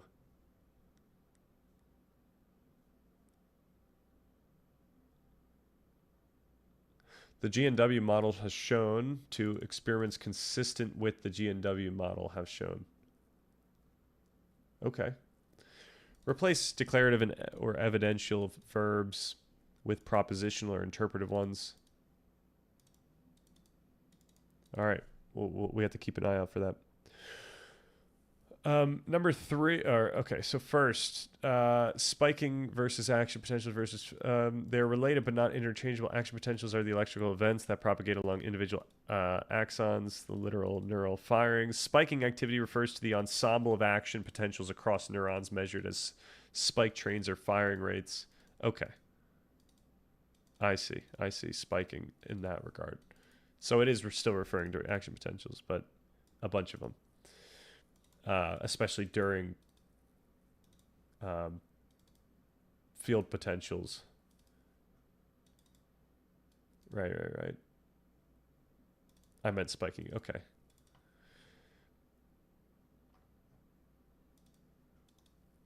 So what was the feedback for that one? The slower okay. If you remove musician,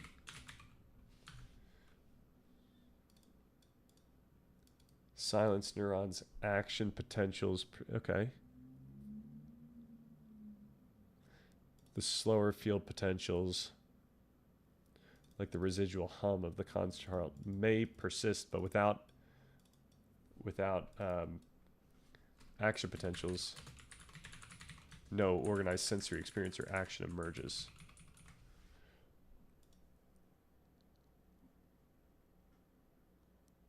Okay, that does that.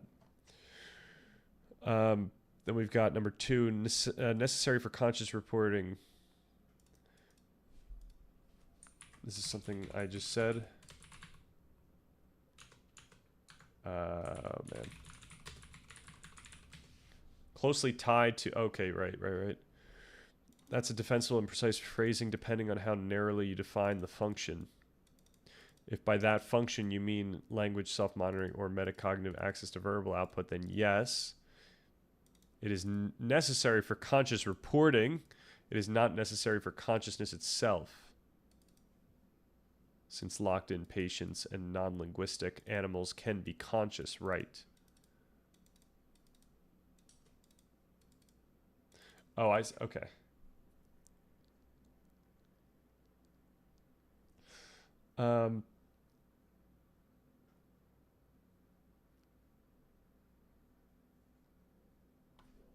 So for number 2, I'm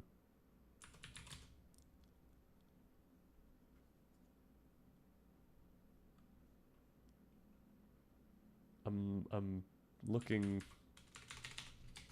now. What should I say here?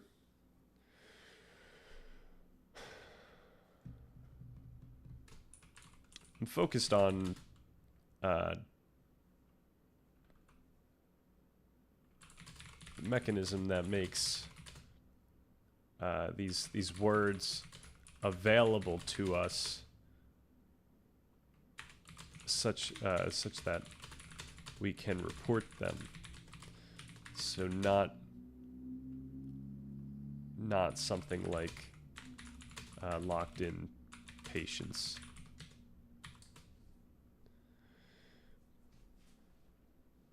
Three, stimulating sphere circuits cause your phrasing is mostly apt, but we need one huge hedge for accuracy. Electrical or optogenetic stimulation of the amygdala, hypothalamus, or periaqueductal gray does reliably cause fear-like behaviors and autonomic responses. That is causal, but the subjective feeling of fear is not always present. Right. So you can claim causal for fear, behavior, and autonomic state, but not conclusively for the conscious. Yeah, but I don't think the conscious feeling matters here. But when people hear feeling, they think conscious feeling. So I think it is necessary. For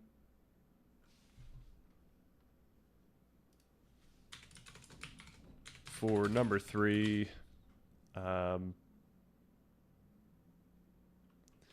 we go for something more succinct?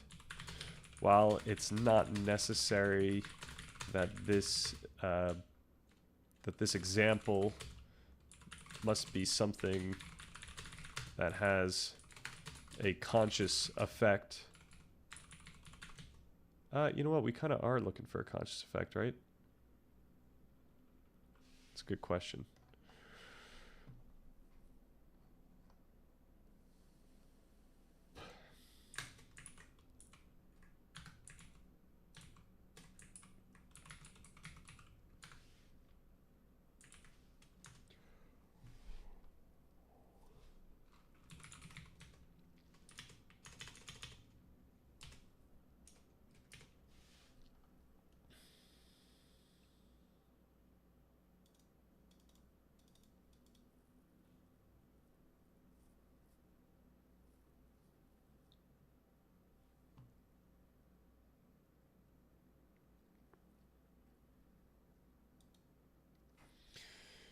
Oh, yeah, what do we...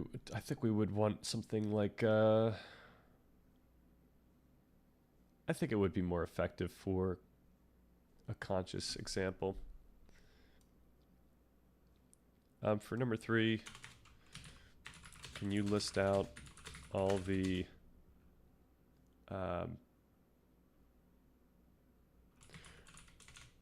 perturbation studies that showed a causal link to conscious experience?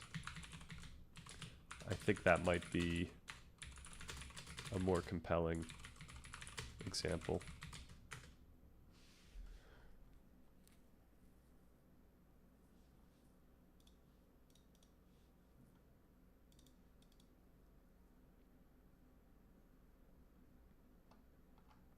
Do we have anything else here? Oh, I did ask a question about this, right? Oh, but I put it here. Okay, so we can do both. That makes these words available. You're describing the neural mechanism of reportability, the process by which internal content becomes available to verbal or motor expression.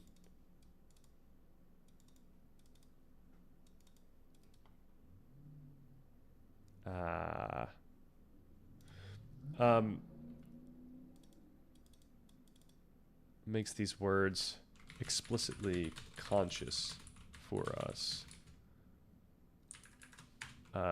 Necessary, which is necessary for us to report them.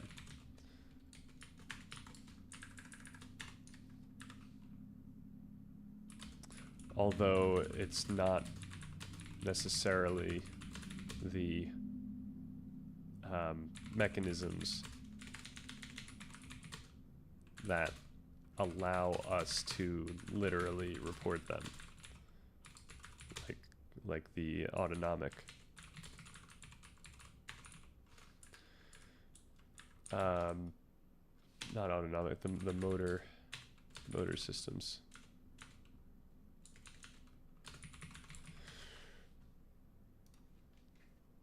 Okay. I think we're getting there. I think we'll just do the reading and then we'll probably call it, but the reading would be for speakability mainly. Pointing out a metacognitive linguistic loop, not the motor act of reporting. In neurocognitive terms, this function involves inner speech and verbal self-monitoring. And didn't we have this self-monitoring? Linguistic self-monitoring.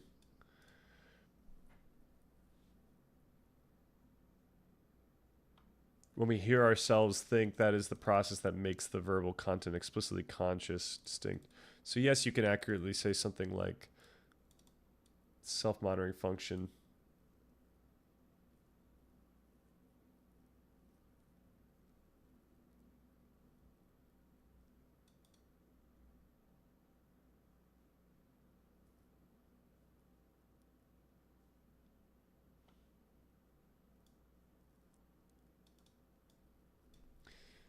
Okay, so then number one, is there a nicer opening sentence that makes it more clear that I'm referring to... you know what? I think we describe it, so I think this is fine.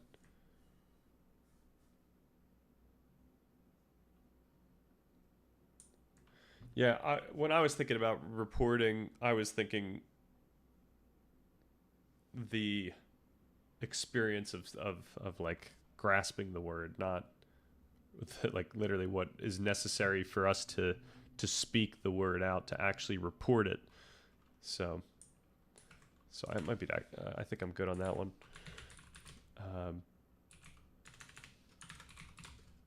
What was this? Feel versus report. So that's, yeah, it's a part of feel, but feel is necessary for report.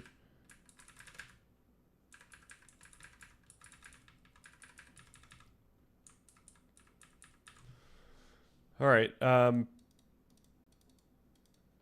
Perturbational studies showing a causal link to conscious experience. Thalamic stimulation.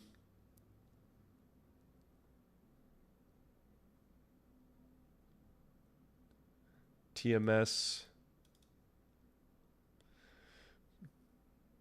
Long-lasting patterns in but brief local. Okay, and sleep. Yep.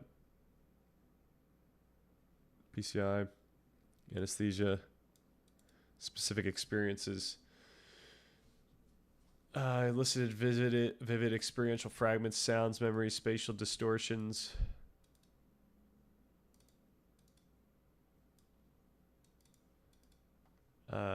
There's a lot of stuff.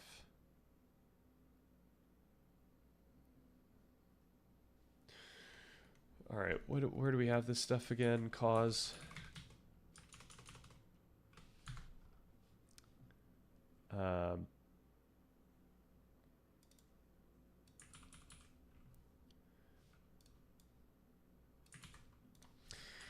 It doesn't really matter what goes here, but can you come up with an effective, salient, have an intuitive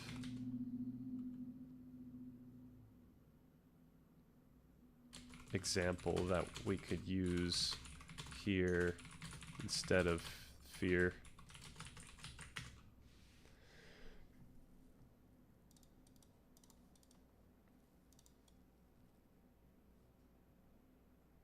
Oh, what do we got here?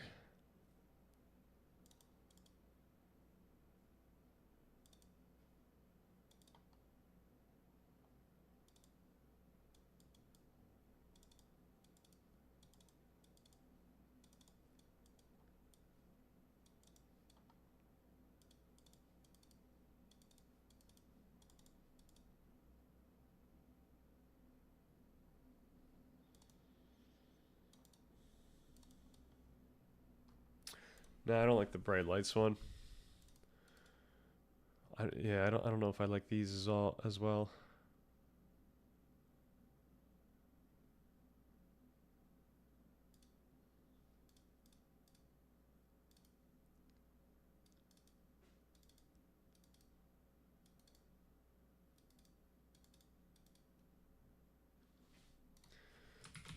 Actually, let's just amend the fear example to stipulate to more precisely stipulate the extent to which patients experienced conscious fear.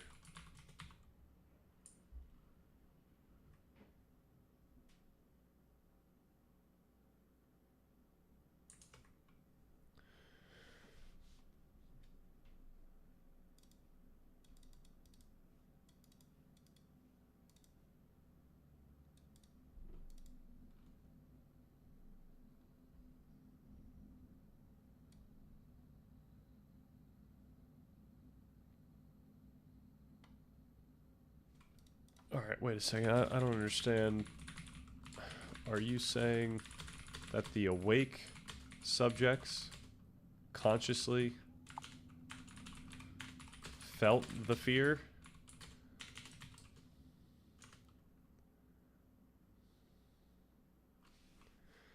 I don't know what's going on. I'm going to keep it real 100p. Absolutely let it go. Let it rip. I thought your name was fake at first. My name? In what sense? As in my government name? I'm actually kind of... thought it was a pseudonym. A pseudonym for what?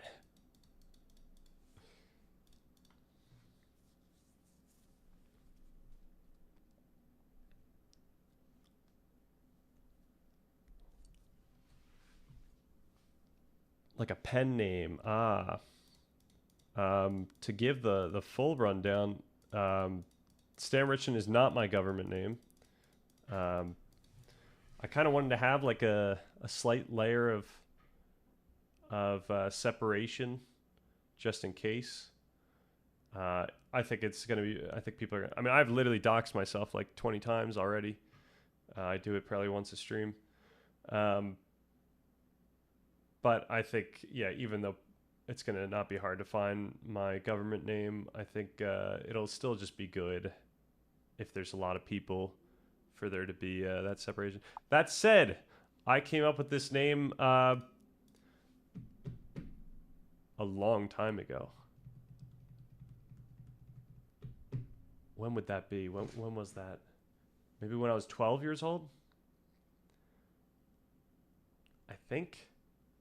So over 15 years ago.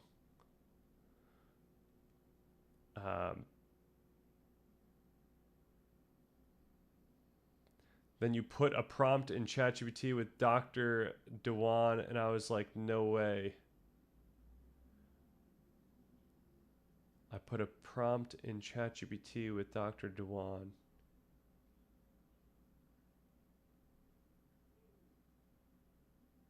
What was the prompt? Oh, his first name, right.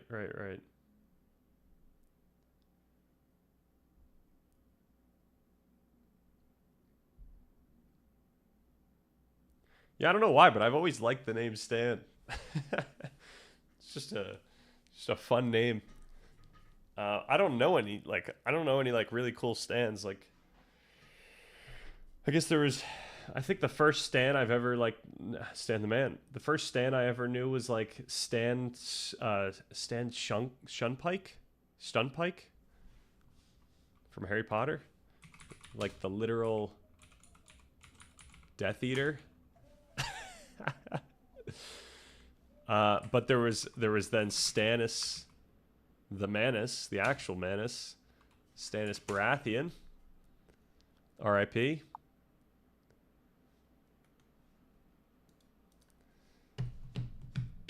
Stan Lee. Oh yeah, I guess I don't know if I really like knew about Stan Lee until Marvel really popped up or popped off.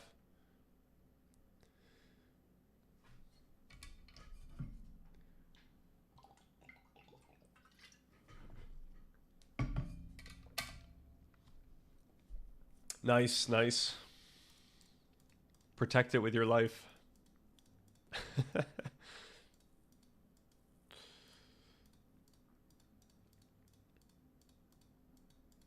Yeah, like I don't know how this works. Like it's probably gonna be pretty tough to keep that separate, especially if I need to be like, I don't know, traveling places and stuff like that. Actually, I'm not sure how that works. So we'll see. We'll see what happens. I think it's just funny, regardless. Granted, I'm doing it for like safety reasons, also for like, I don't know, pride reasons in a sense. Like it's not necessarily about my name or seeing my name anywhere. So this is like, I don't know, something cool to keep me in check. But yeah, I would say it's mainly like doxing reasons. It's Gregory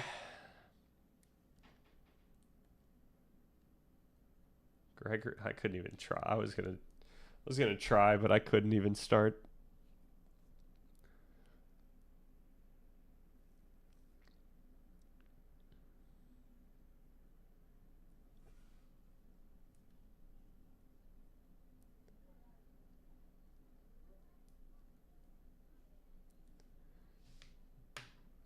Okay, I think we're close.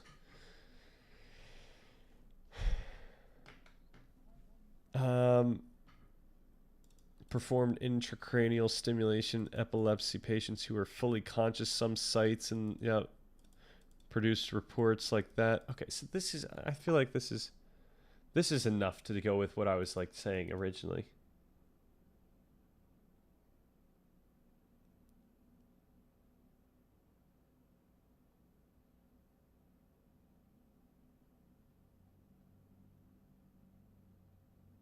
And I had the experience of fear.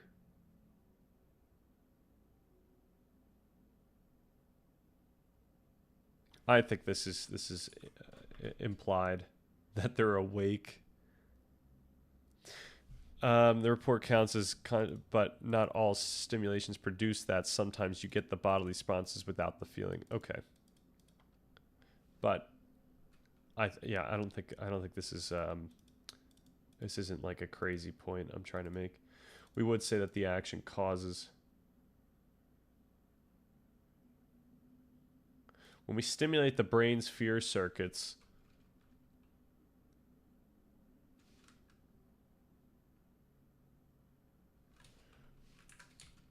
and a patient consciously feels fear, we would say that the action caused the fear, the experience of fear. But we do understand how physical mechanisms functionally cause aspects of a subjective experience. When we stimulate the brain's fear circuits,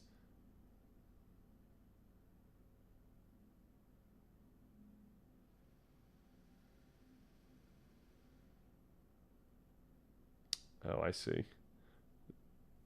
This is tough. This is not that important, but it's probably easy to pronounce. But the Polish are insistent on using their Latin alphabet. Oh, Ivan Neo is talking about brains right now. Are you serious? Oh my gosh, it's Saturday.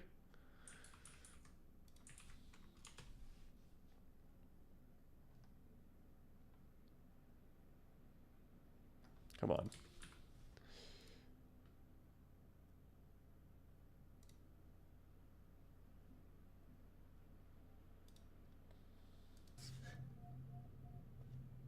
I think that it's obvious you should do the subtraction.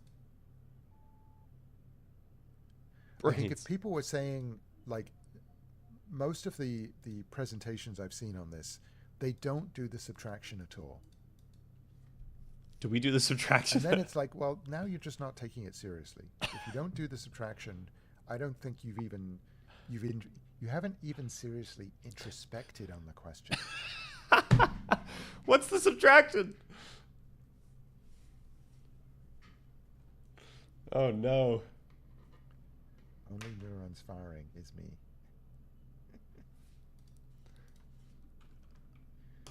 Tiger says, Ivan, can you please reiterate the subtraction point? So, no, the Panpsychist view is that, and I'm working. They can imagine a world where everybody is just script. sleepwalking through the world.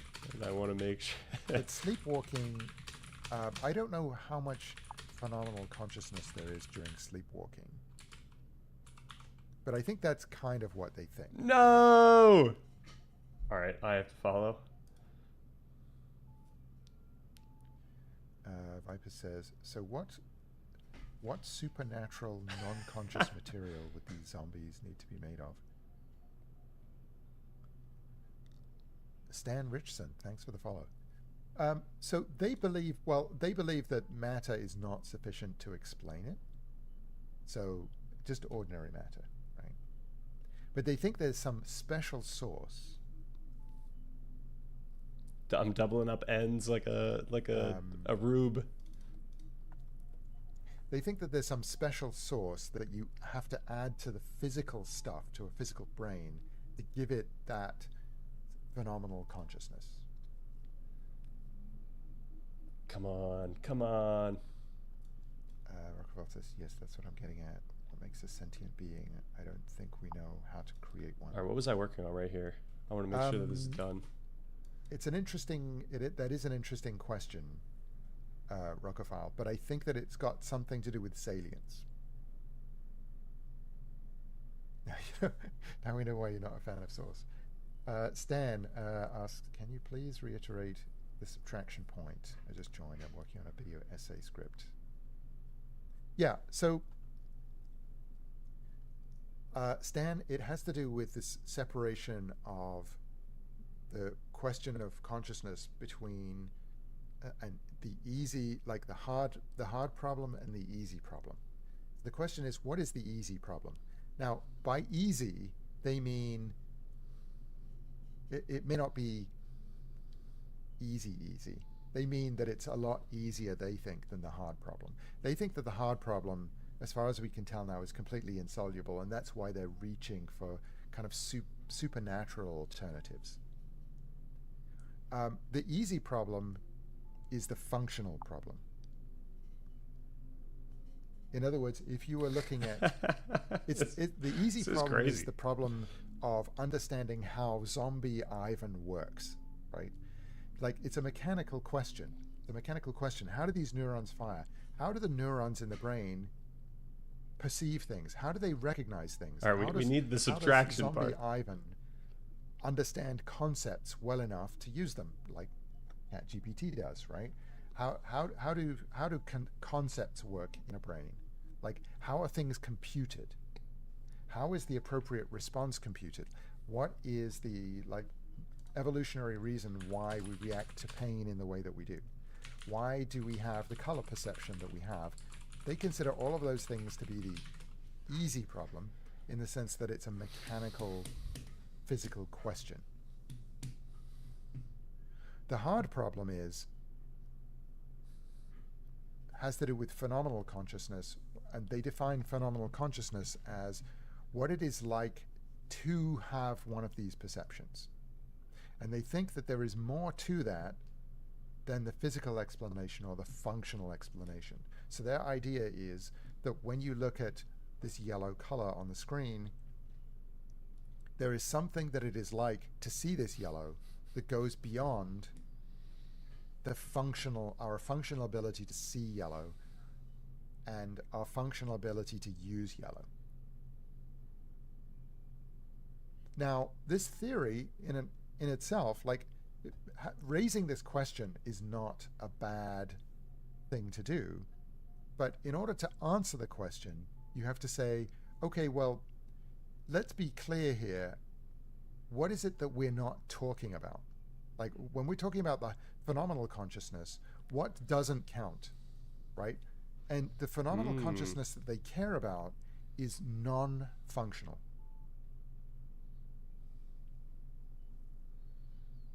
Because if it's functional, right, then zombie Ivan is not going to function right.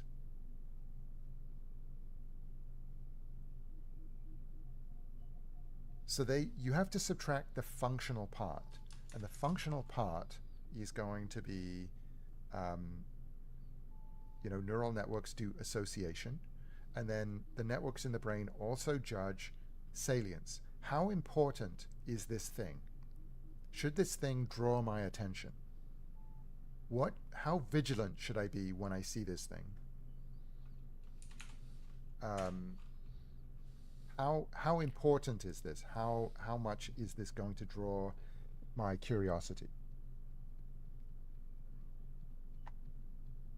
And so, to do the subtraction is to say, okay, well, I'm looking at this yellow color, and I definitely feel something. I feel phenomenal consciousness, but to be clear to get at this thing which is non-functional, I have to subtract all the associations I have with this yellow color.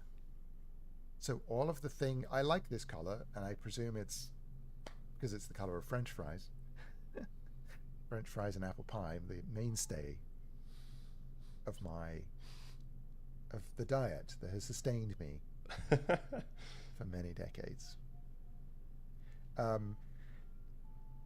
Right? So, but that doesn't count. Like, that can't contribute to whatever this thing is that I feel when I say I have phenomenal consciousness. I have to take that away. So I do that subtraction. And then there's the salience, right? When I look at this color, it draws my attention. It's like inherently interesting. Even if this yellow was not, if you show me a color I'd never seen before. So what should I say after this? It's probably seen those videos of people. I think we're covered. I think we've. People who are I think we've got all this down. To colors they hadn't seen before because they get these new. I don't know if I should be pushing more. They are emotionally overwhelmed. You're the squad. You're the team. It's just have the good ideas. Color is very salient, just like. I'm not supposed to be the idea guy. That doesn't count. Subtract that, and now ask what's left, and I think arguably nothing is left. Vipers asks, do you think syntactical consciousness is possible? Do you mean that there is something that it is like?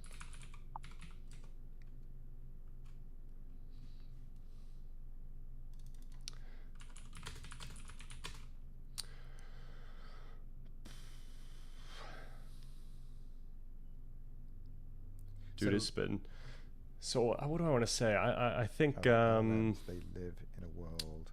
I want to get across that I'm. Okay. I want to get across that he would appreciate my take on this. I don't think LLMs are conscious. But I don't want to say that because then it sounds like I'm a botter, like a spam artist here. Conscious, because they don't have a salience mechanism. Is it possible? Yes. Oh, there's no sunglasses? I have actually been thinking about playing with AI locally. So I have a local LLM. Yeah, I think it's called, is it? I don't know if I should say anything LM else. Studio. I might just LM chill. Studio. Call it a day. I don't think I could outline my take real quickly like that. I've been thinking that, so I have this environment, this thing called LM Studio, where you can run local LLMs. I'm running. Should I get Gemini to do it? Oh my gosh! It's like a mini PC. This is terrible. And it's a Ryzen 7. It's got their. All right. Let's finish this. So it doesn't have an NVIDIA GPU, but it has their sort of. Gotta react to my video essays. Right, an iGPU. I think, based on what he just said, he's got to be in line with what I'm saying. So I can run except for maybe the copy of Llama on this machine. And I just tested it once just to see, like, how sophisticated is it? And okay, I think not bad. Alignment. Like, I thought, okay, there's some potential there, but I haven't really come up with an application for it yet. But one of the applications I could build is something that's more like a thinking system. One of the things you need to add to that is some idea of salience, some idea of value, of what it wants out of the world. And I think that LLMs in general don't have that.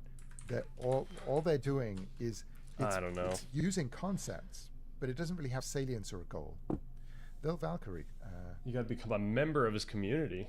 Well, I had to follow in order to say anything. What would salience mechanism be?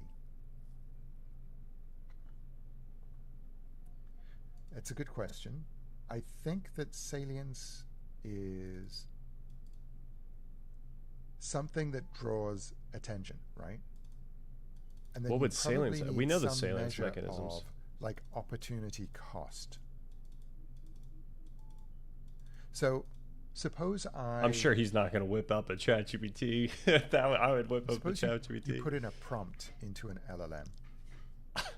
That LLM has only Oh, one oh, oh, point oh, of oh! attention, I see what's going on. This is asking which about is the your LLM. prompt. What is the salience And its mechanism point of for an attention LLM? is just continuously Yeah, it's so hard to intuit to what judge the like, salience what is the next mechanism would most be. probable word I should spit out in response to this. If you turn up the temperature on an LLM, then it doesn't Bertrand give you the Russell, most I just probable noticed word. that. It That's gives you great. maybe some Oh man. randomly estimated pick from like the top 10 words or something Okay. like that. Gemini. Various Can you? algorithms.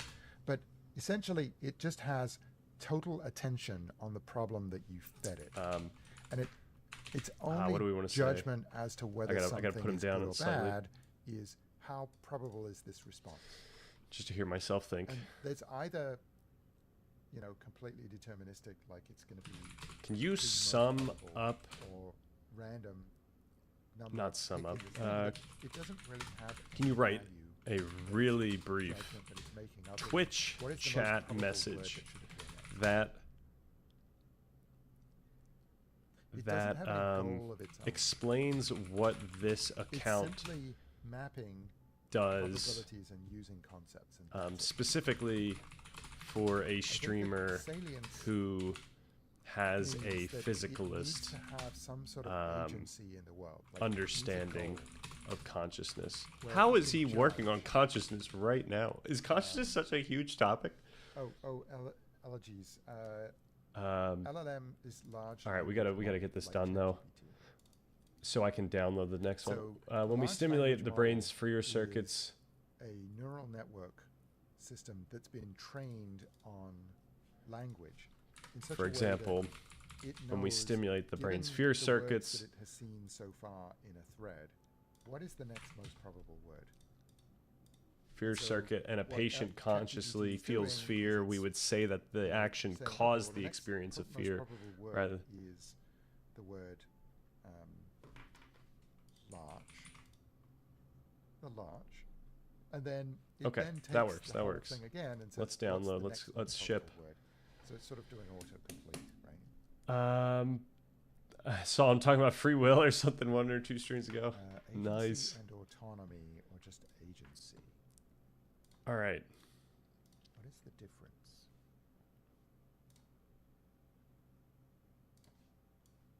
What do you think is the difference between those two things? I would say something like we take a physicalist approach. We find the philosophical, ontological implications of it. I sort of see them as the same thing. What is this? I'm I'm sure looking somebody's more already so working on something like this. about And how there- we there is take some- the physicalist approach using our biology and has elements in it that consider most its AIs do not have, right? So ontological implications. when we feel pain, Ultimately, there are lots of things. considering There is this how we sense can of pragmatically there's approach the hard problem. I could type this, or I could literally send that, but I'm gonna just see it's if terrific. Thanks for the follow. if this gives me any other idea. And I'll try and pronounce this correctly. Is it Violetto Grace? Violet Grace? So we can't spend too much time. I gotta read through this thing still. Valkyrie says 1 follower every 2 autonomy minutes. is the ability I to mean, he's an absolute baller. agency is the power to do. Okay, but not make own decisions. The idea is if your I'm intuitions thinking about the hard problem are just themselves just autonomy. products of the workplace, then the pragmatic. Right, because LLMs already have. I think they already have agency by your definition, because they return strings. That's doing things. Maybe you mean like physically move things in the world. Violet Grace, okay.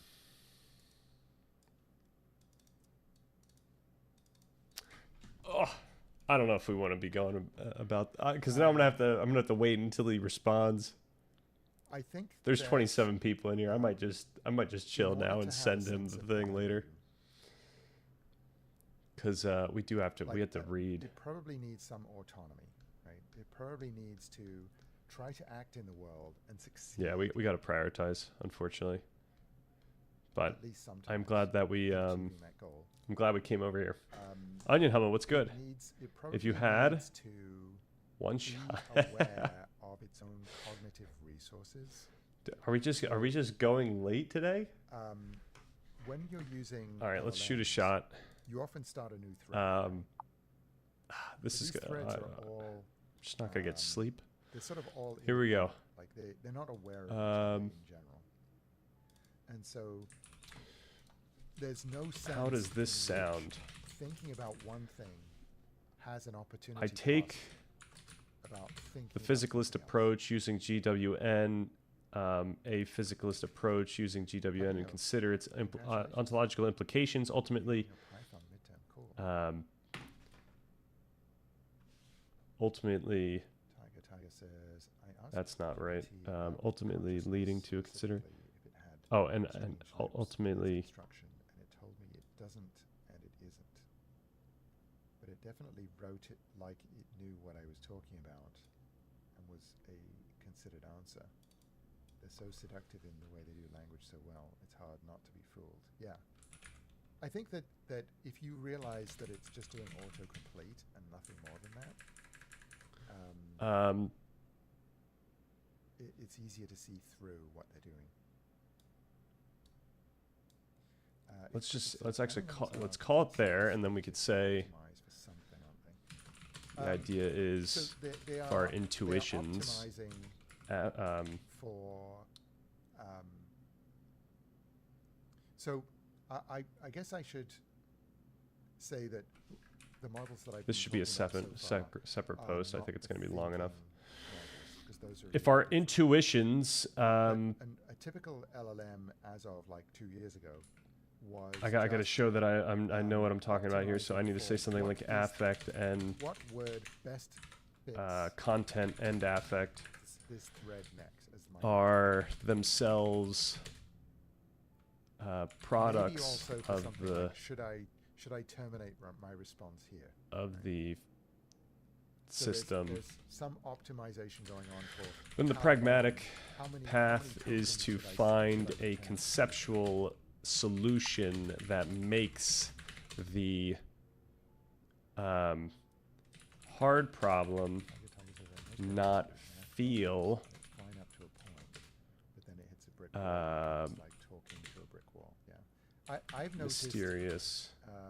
Actually, DCI, who was on in the chat earlier, was like, you should ask like ChatGPT to script some YouTube shorts for you about Bayesian inference, and Paradoxical. it gave an example of a self-driving car.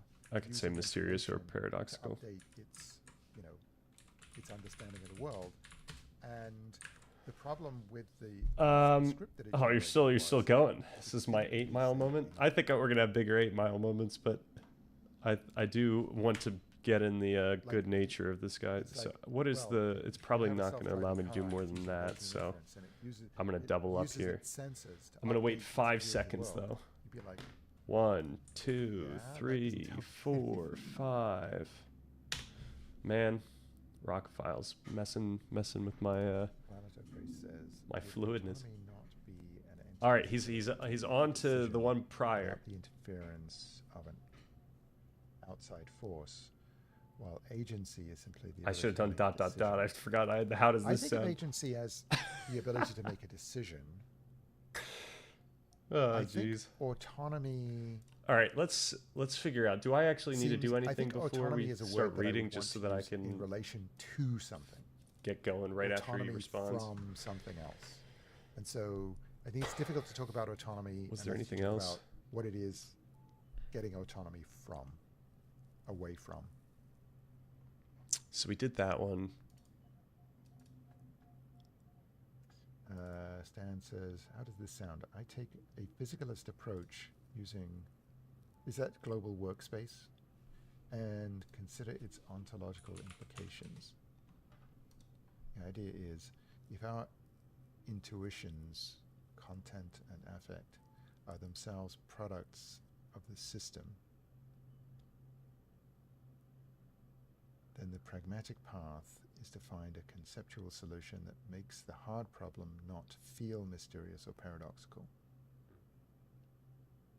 So, I'm not sure if this is related to your ideas, Dan, but I think that what people say,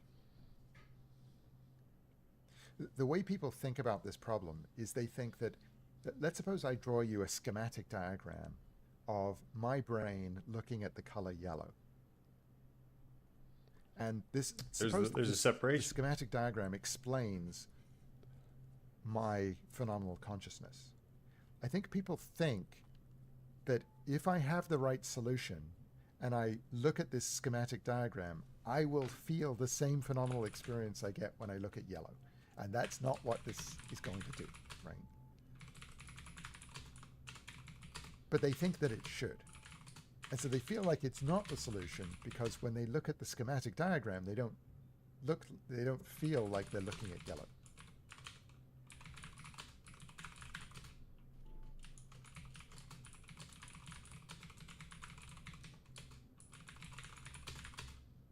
Okay, I'm going to hydrate.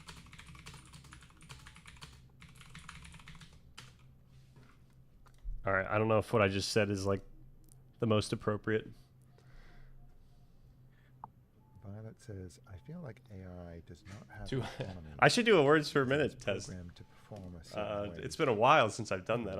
I don't think I've even. To do what it is programmed to I don't remember what I used to do. Maybe I just I cracked guess 100. My response to that It wasn't that high, is, but how maybe is that it's different improved. from humans not having autonomy from our evolutionary or cultural history?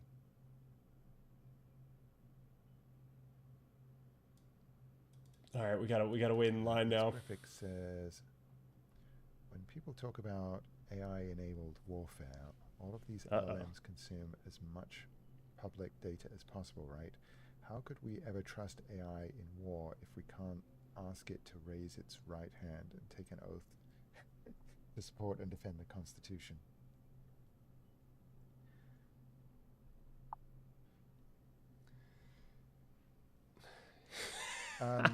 Yeah, there was an article that... honestly, that wouldn't be too surprising in this space. I feel like people are very, very staunch about their consciousness team. If you are interested in these questions, one person to follow is Globus the Elder, who streams a lot of AI, YouTube content and articles and so on. And does a lot of commentary. Cheers, Rockefeller. He was showing a video the other day about how you can poison large language models, and that. So by poison, what he means is you can trick them into spitting out certain kinds of answers going on here? when certain kinds of questions are asked, and that. It didn't seem to matter that much how many parameters were in the model. You could even. Oh, this is his start. Okay, this is the way he starts the stream. It didn't take much to poison them. Okay, I thought he just had hour-long videos of just a robot dancing, and Ivan was like, "Yeah, go check this guy out." Yeah, LLMs are just responding with text. Like they do understand that there are concepts being talked about, and they understand the relationships between those concepts. But because they don't have physical bodies in the world, they don't. Oh, we got exactly we got suggestions. What those things are referring. Or we got discussion. I know that So bickering we live in the over burden world, of proof and, derails way too we many have conversations there's of lots this text kind, but online surely, about surely, cell phones. Well, theorizing that there is a whole non-physical tier of the for universe us, that because we doesn't live in the affect the world, world we can except by feel doing things that the cell physical phones. process We would have know that done they have anyway weight. and doesn't We know explain what 3D anything space extra. is like. Surely those LLMs claims have the don't. burden of truth. They just know how we've talked about those things. So the idea of giving an LLM the ability Man, to choose I'm getting who to friends. kill in a warfare situation, that's problematic, right?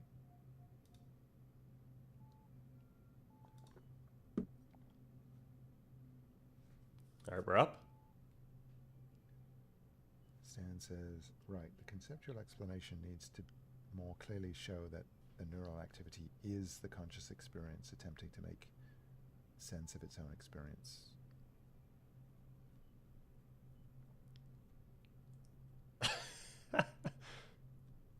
I think that it's true, right, that if naturalism is true, then the explanation, like what kinds of explanations, what are explanations going to look like?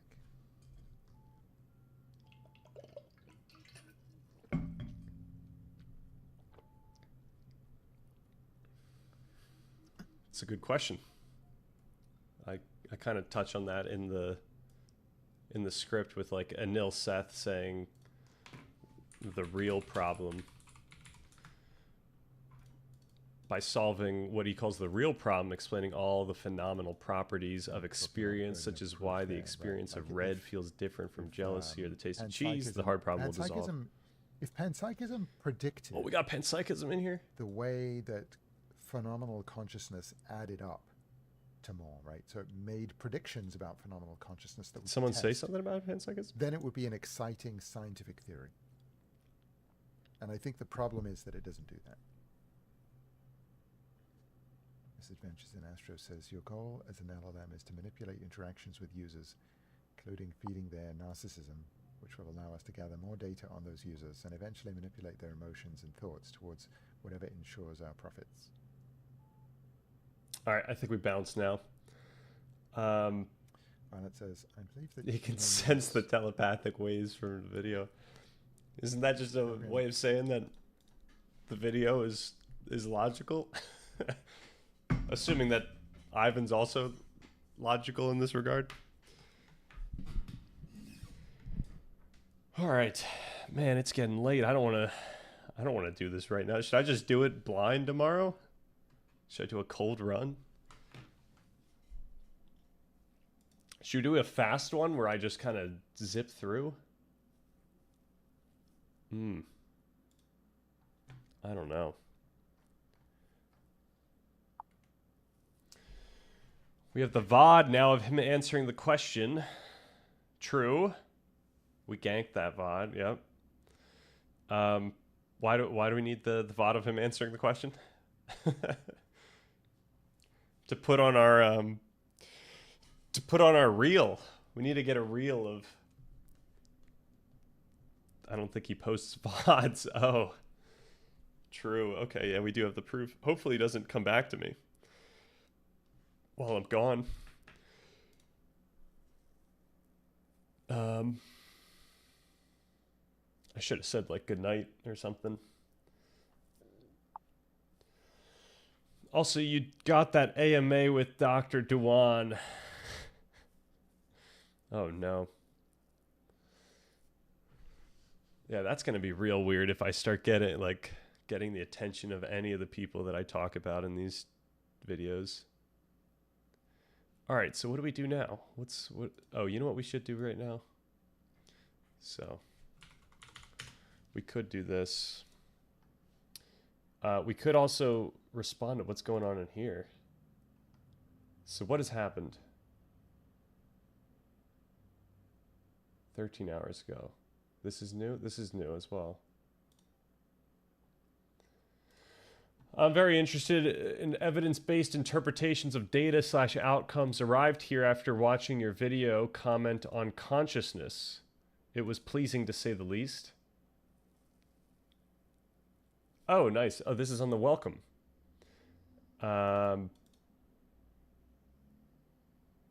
Our interoception awareness capacity, a fine place to start. Thank you. Hey, I appreciate that. We will certainly follow the evidence here.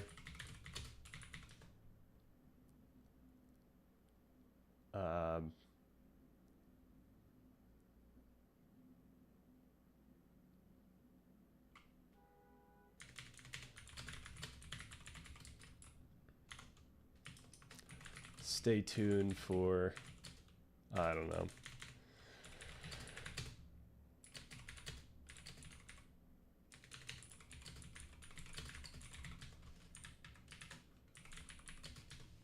Fun stuff to come, that's what I'll say. All right. Now we're in the trenches. Someone liked fair point. I'm going to release a follow-up vid. Nice. With the... All right. Hopefully that means they're going to be interested.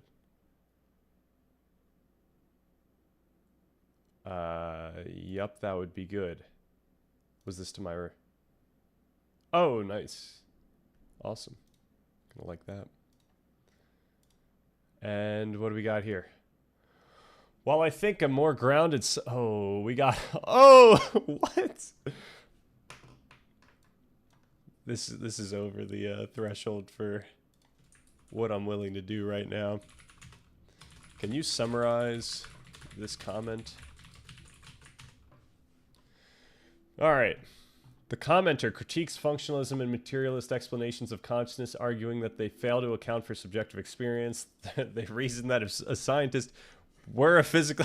Oh, no. There would be no reason for them to believe consciousness exists, showing that consciousness plays no clear... All right.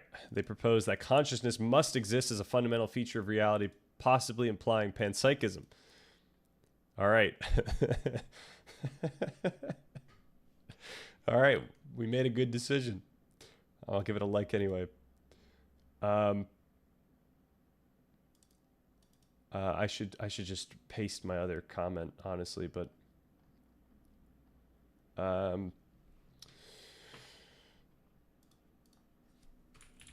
gonna thanks for the response.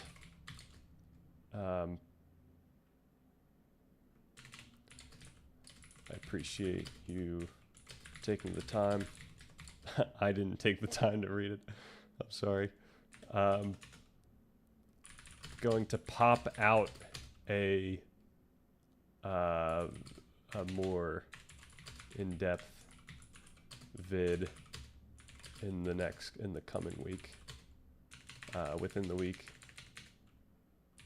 Next week. So stay tuned. Winky face. LLM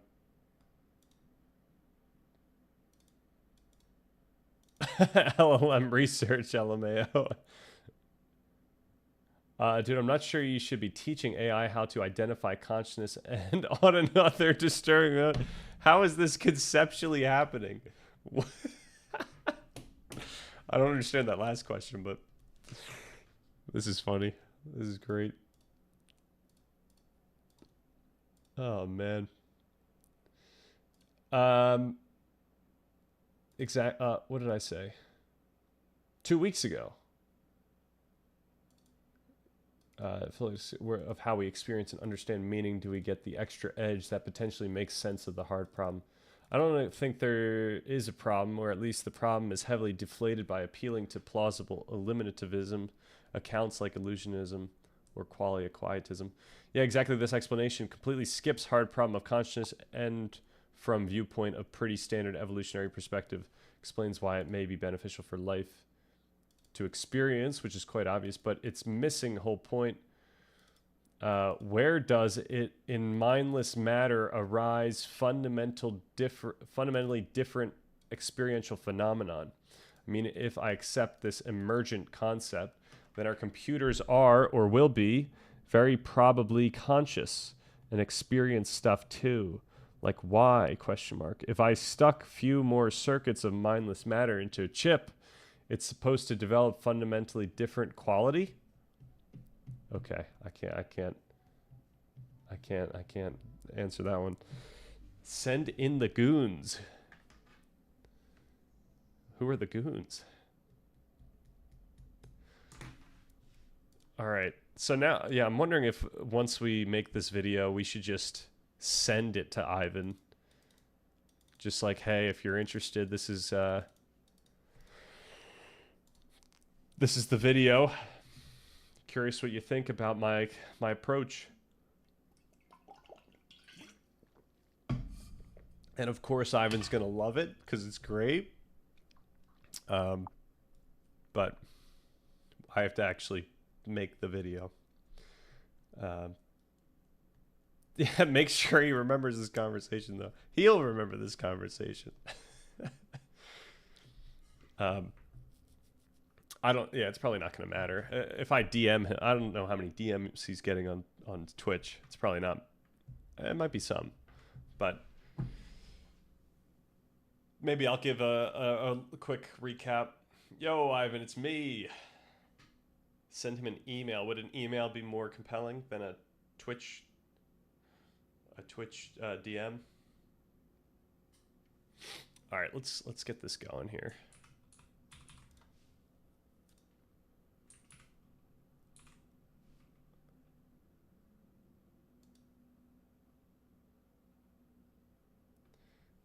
How does this work again?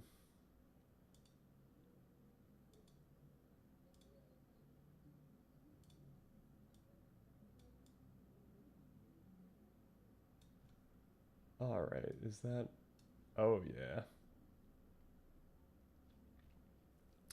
Now we're cooking. We are cooking with gas. Okay. Let's give this a go. So obviously this is going to look pretty awkward because I haven't done this stuff yet. Whoa. But how, like, I need to know how close, I mean, I kind of tested this earlier. I think I know how close it is, but how close is the eyes while I'm doing this? That's the real question here. But all right, let's go. I need to get it right. Let's build a concrete path to actually close the gap between our physical brain and our subjective experience. This video is a follow-up to my video challenging Alex O'Connor's views on consciousness. If you haven't seen that video, check it out. The response has been fantastic, and I appreciate everyone that watched, liked, and commented. So actually, I'm going to do this in a little faster way than I'm going to do this in a faster way than I'm going to do it tomorrow, just because I want to get through it quicker.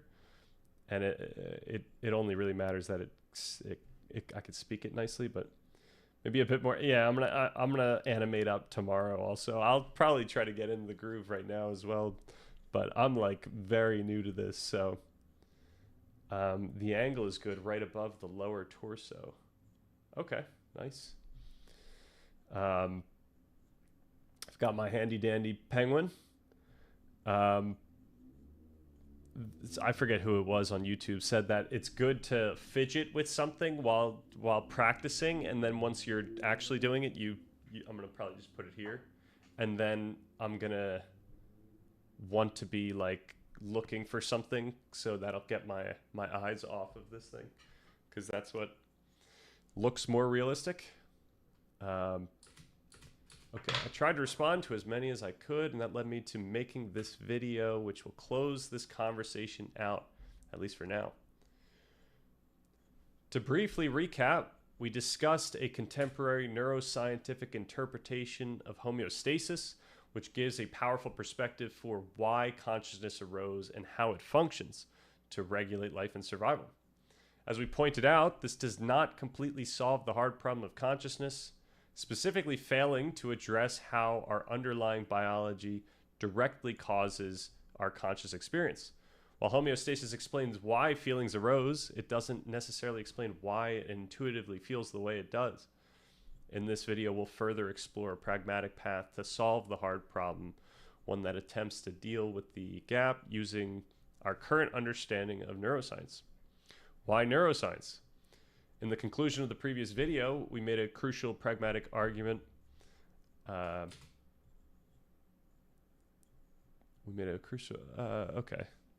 I think that works. I might go for ... instead of the...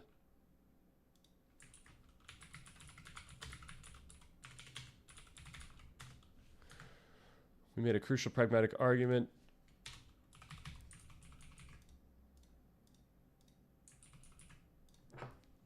Because I think that'll be easier for me reading it. I am not arguing for what is true in some absolute ontological sense. I am arguing for what is the most plausible, promising, useful, and communicable pursuit. I'm not trying to say that so this is the not but which there still are. Though this one, I think this one's pretty apt, since I'm trying to be very specific about this. I'm not trying to say that a physicalist interpretation is certainly right, nor a non-physicalist interpretation is certainly wrong. Rather, I'm arguing for and according to the standards and rigor of empirical science. This is a reasoned bet based on... Oh, another cool thing that I'm doing right now, because this is faster, so I'm not going to be able to do the lookaways that I think I'm going to try to do tomorrow. But if I train myself on going faster, then I think maybe tomorrow I will be more comfortable with the slower, such that I could start doing stuff. Also, I think when going slower, I think I'll be able to have my like delivery a little more natural, like I do on the stream, rather than like the last video I was just straight up reading, so it sounded very red. I mean, this is still gonna sound pretty red because I'm like new to this, but in theory, I can maybe make it, at the start of the video, what if you started sitting on the chair near the wall, but started inching towards the camera before speaking? That would be pretty funny. I was wondering if it would be helpful to like have some takes where I'm like up here, and then some sections I'm like pretty, not too far back, but I'm like kind of, I'm doing something else. Because the one thing that I noticed from not only that Hank Green video, but from like, I think I saw like an Ezra Klein video, like they're changing locations. They're changing. I mean, they're like, Hank literally went from his desk to standing up next to his desk. Granted, I can't do that. Actually, I could do that. That would be so funny if it's the same place, but I just go up, because since this is a standing desk. I don't know if that's... Oh, man. Maybe we'll do that for another video. That seems a little out there for this one. Like this one I have to be on my best behavior because I'm going to get the scientists watching too. That'd be something. But yeah, like in theory, I get another camera angle and then I'm just like talking to it, some other way. I think it's literally because of TikTok brain. I think the point is that you just want to have stimulation. Like you want things to be happening. Granted, there should be a lot of B-roll in theory. But I don't know. We'll see. Subway Surfers on the bottom. Yep. Oh, the other thing I want to do after this video, before we start doing more videos, is to start messing with the short form content, since I think that is actually how you grow a channel the most, or most easily.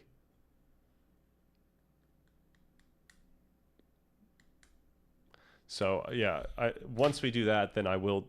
It won't be Subway Surfers, but we will be trying things out. And I'm gonna have to start scripting those videos as well. And then I wonder if we should just make like clips from these videos that I'm making, and then clips from all kinds of things that we've already done.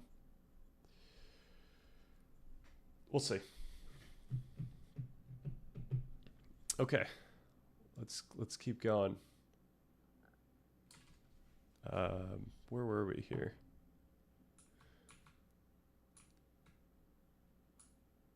Rather, I'm arguing for and according to the standards and rigor of empirical science. This is a reasoned bet based on abductive reasoning, inference to the best explanation. We aren't assuming physicalism. We are deriving its high plausibility from the mountain of existing evidence and what that evidence logically implies. Let's quickly go over some of the main takeaways that will help ground this video.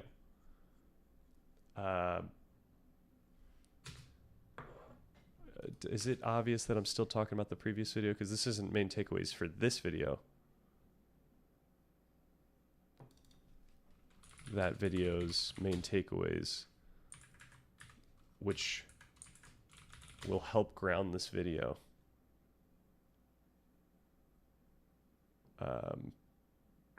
This discussion.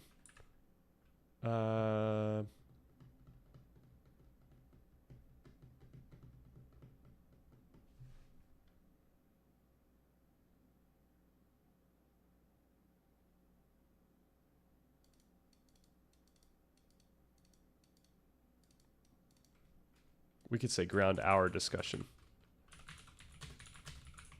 Oop, double ground. Where is the teleprompter exactly? What do you mean by that?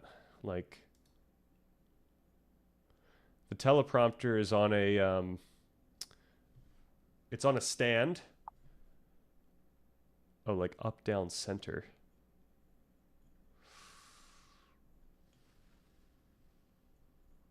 What do you mean by that?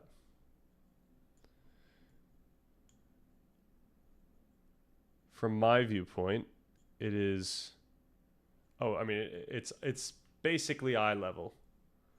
Maybe it's a tiny bit above eye level. Should it be any way different? I feel like I'm tall enough, you know, I don't want people to be looking up to me. I mean, I guess same height would be decent. I guess the camera used to be eye level when previously. And I could also change this for like the next video we do. Only a little glare in the glasses. Yeah, I mean, I don't know if you've noticed this, but the glasses are embarrassing. The glasses have all kinds of marks on them. So I put on contacts for these videos so that I look better.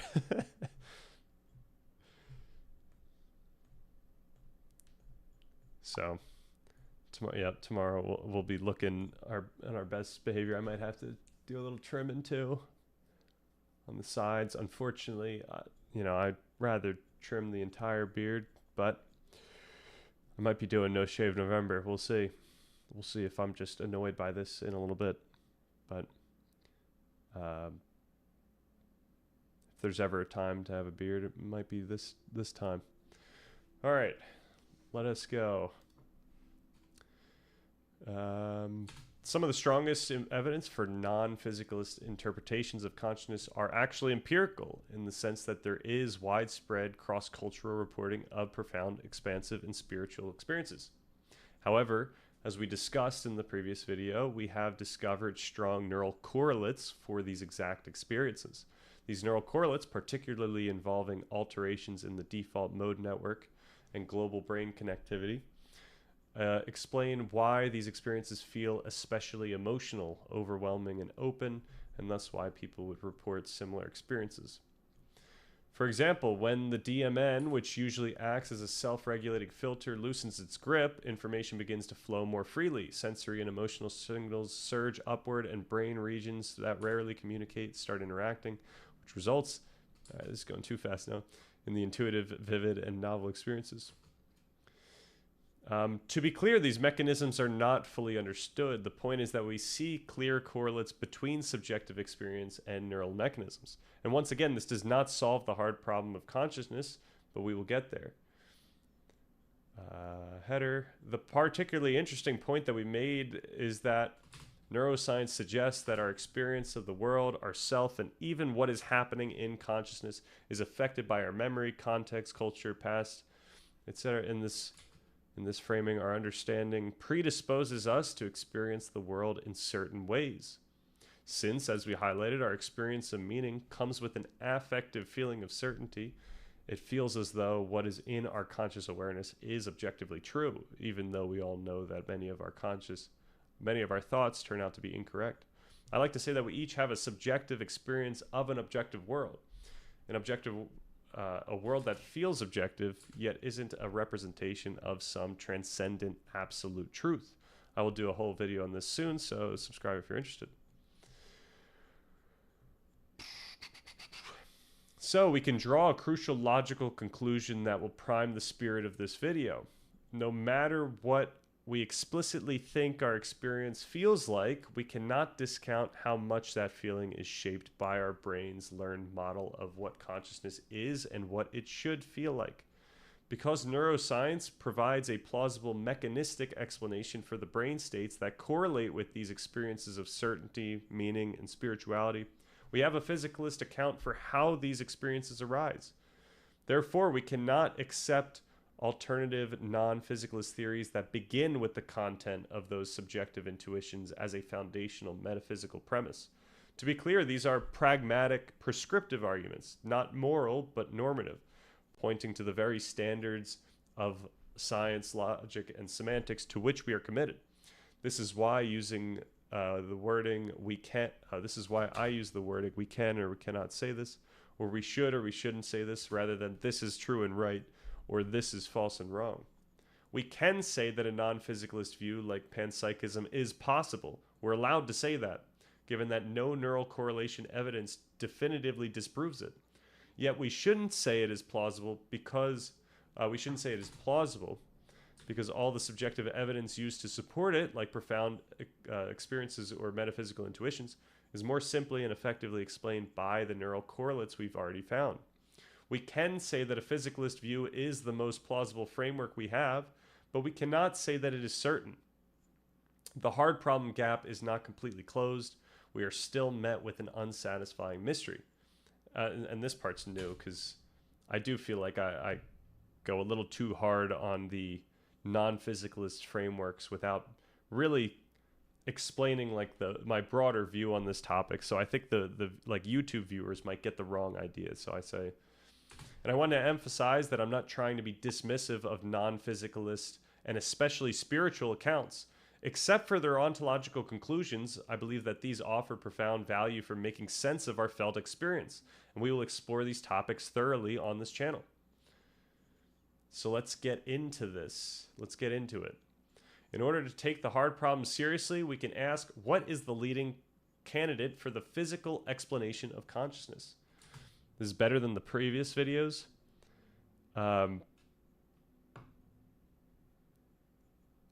It looks and sounds. So you're saying better than the previous streams? Yeah, earlier I did kind of give it like a reading where like if anything sounded odd, I would, and I think even like because I'm going so fast, I can't add in like the more natural, speak intonations,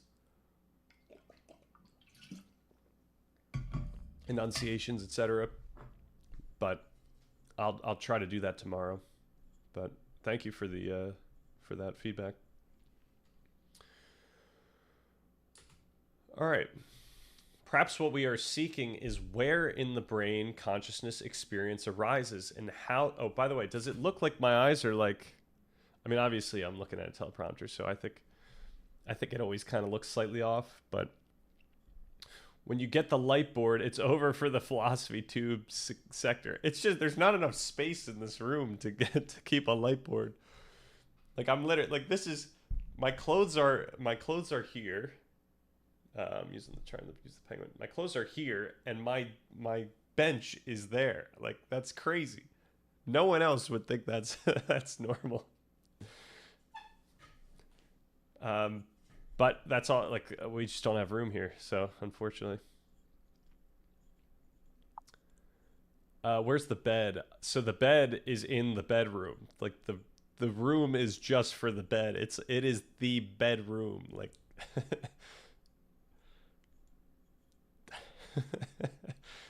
It's a room with a bed in it. But I do have like a decently large bed because I am a tall person, so that's probably the real issue here. When I toured the place, it seemed much more manageable because it was probably a normal size everything. But all right, here we go. Perhaps what we are seeking is where in the brain consciousness experience arises, and how those neural processes give rise to the subjective sense of being conscious that we each intuitively know. Following Damasio's own framework, while the body is indispensable, providing many of the reference signals that significantly contribute to our conscious experience, the feeling of the body arises only once those signals are mapped in neural form, specifically in the nervous system. This was the distinction we made between emotions and feelings. In the homeostatic framework, emotions are the organism's physiological responses, changes in heart rate, blood pressure, hormonal release, whereas feelings are the brain's mapped representations of those bodily changes.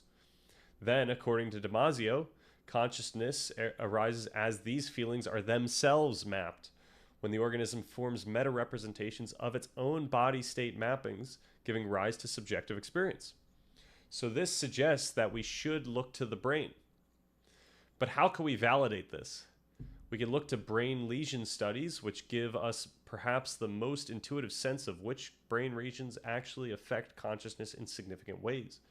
Damage to the higher order mapping networks we just discussed appears to significantly diminish or distort subjective feeling.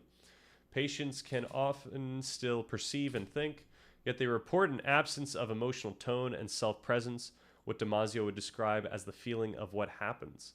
When we lose these networks, we lose key aspects of our subjective experience and sense of self. We've seen this clinically. Children who are born with a brain stem but almost no cerebral cortex show signs of basic pleasure and distress. This strongly implies that the brainstem alone can support a rudimentary form of conscious feeling. We can think of this condition as an inverse philosophical zombie. They can feel, but they don't know that they feel. They are awake, but not aware. There is no reflective, there's no reflection or narrative self. In contrast, damage to the neural circuits that sustain arousal and perception abolishes consciousness altogether, putting us into coma or vegetative states. Thus, in each of these cases, what we intuit as self-consciousness is gone. Crucially, these parts of the brain don't function merely to give us a conscious display. They are crucial catalysts for many downstream mechanisms. Damasio found that damage to key homeostatic structures also disrupts temperature, blood pressure, and hormonal balance. We lose not just awareness, but also physiological regulation, motivational coherence, and in many cases, the ability to survive. As soon as you alter the brain enough to eliminate consciousness, you also alter its physical structure and dynamics, and therefore its behavior. So we cannot remove these and still behave as some sort of philosophical zombie. I don't know if there's like more to that philosophical zombie argument. Like perhaps I'm not grasping the argument well enough.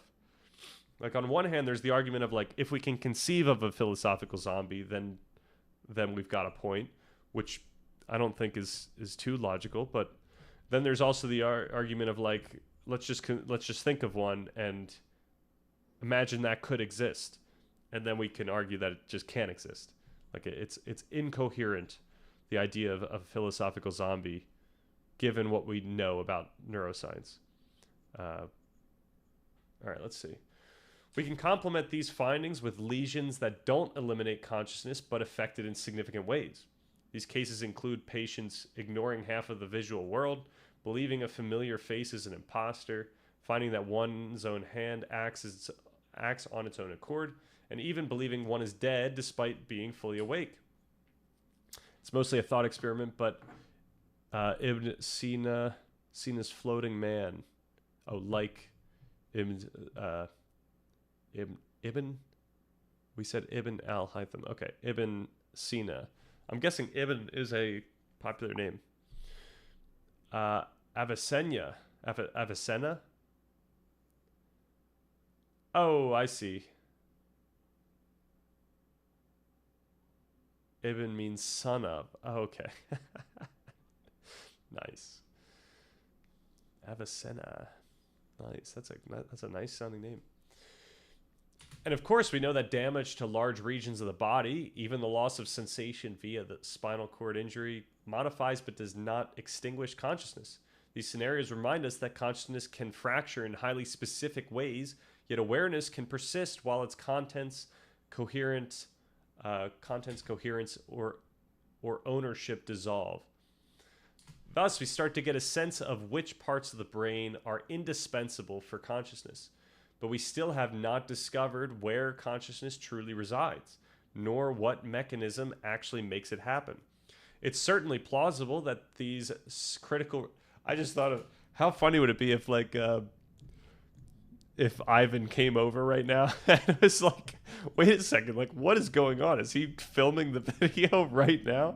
Like he just needed this, he needed this, this one question answered and then boom. It's certainly possible that these critical regions merely activate other regions that actually produce consciousness.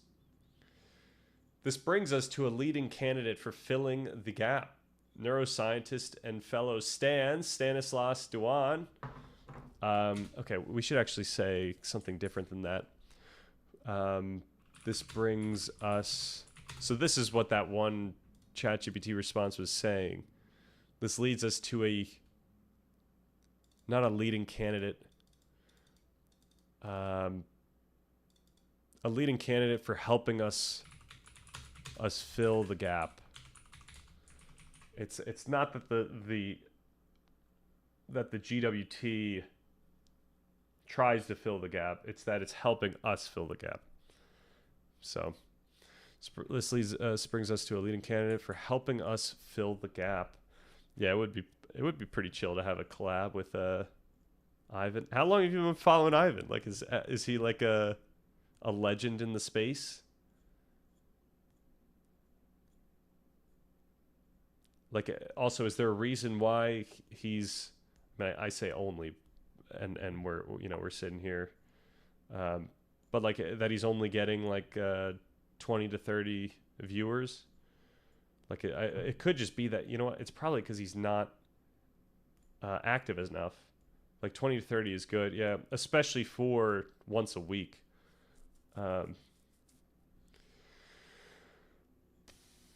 Maybe a year or so, he's fairly popular on Philosophy Twitch.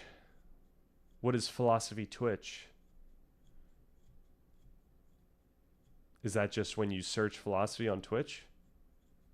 Or is there a subreddit for this? Like, is Philosophy Twitch a tag on something else? About the same number and a bit more. Is there just so few Philosophy Twitch chatters or Twitch streamers that? Oh, the Philosophy tag on Twitch. Okay. Man, we can really take over the space, can't we? The ceiling is non-existent. There are a few serious philosophy streamers. Okay. I don't doubt that.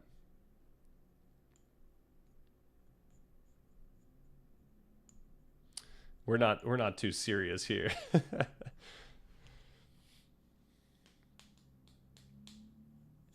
Okay. Fellow Stanislas Dewan's been developing the global workspace theory, which shifts the focus to considering what mechanism makes specific information conscious. And also, shout out for Ivan for just knowing that when I typed in GWT, he knew I was talking about the global neuronal workspace theory. I'm simplifying it here. Like, I think when this was originally introduced, it was global workspace theory, and then Dewan picked it up and called it global neuronal workspace theory. I think that's just too much for the YouTube viewers. So I'm at whatever cost that might take or might have. I'm just going the real simplistic version. All right. In this framework, consciousness emerges as information becomes globally available across a distributed network, allowing various functional systems to access it simultaneously. Here's the full functional picture. Though it's important to note that this is a simple... So I can't have, though it's important to note, capitalize. I'm going to think it's a different sentence. Get out of here. There are some very strange streams, and then the laymen who have a layman's conception of philosophy as something like spirituality or Broicism, and then the actual scholars. What are the very strange streams? What could we do on this channel to become a strange stream?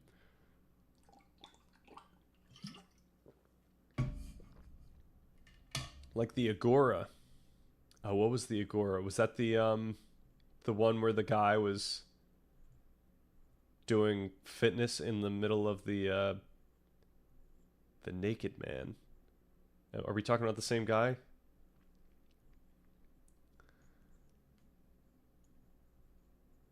I'm still following that guy, right? Oh, Ivan's off.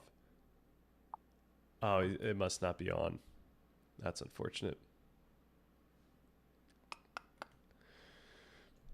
Just look at the tag, you'll understand what I mean. It's a mystery. Oh no.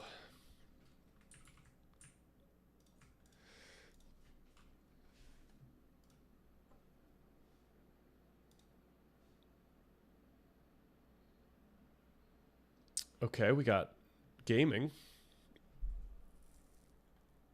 A lot of gaming.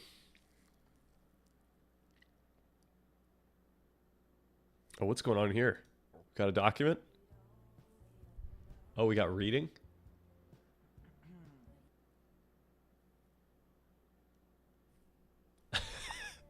Okay.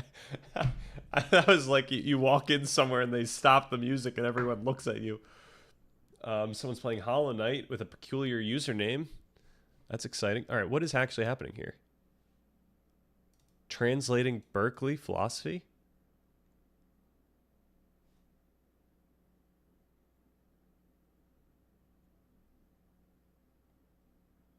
George Berkeley. What? Translating? Yeah, this is crazy. Making it more like intelligible. Should I just say being in time next? Oh, that's so funny.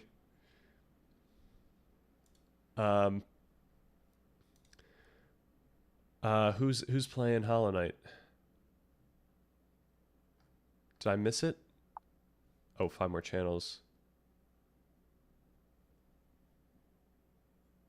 What is going on here? Oh, nice. Silksong, I built a few annoying alerts you can check out too. Why would that? Oh, that's loud. Oh, he's here? Okay. I gotta turn the worm noise down. The worm noise down? Oh, I know. He's probably mid. He's running. He's doing runbacks for this final boss, I think.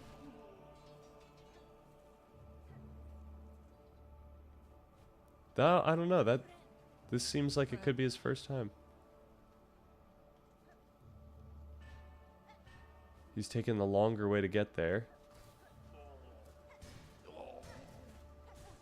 Oh, he's doing the sound effects. That's good though.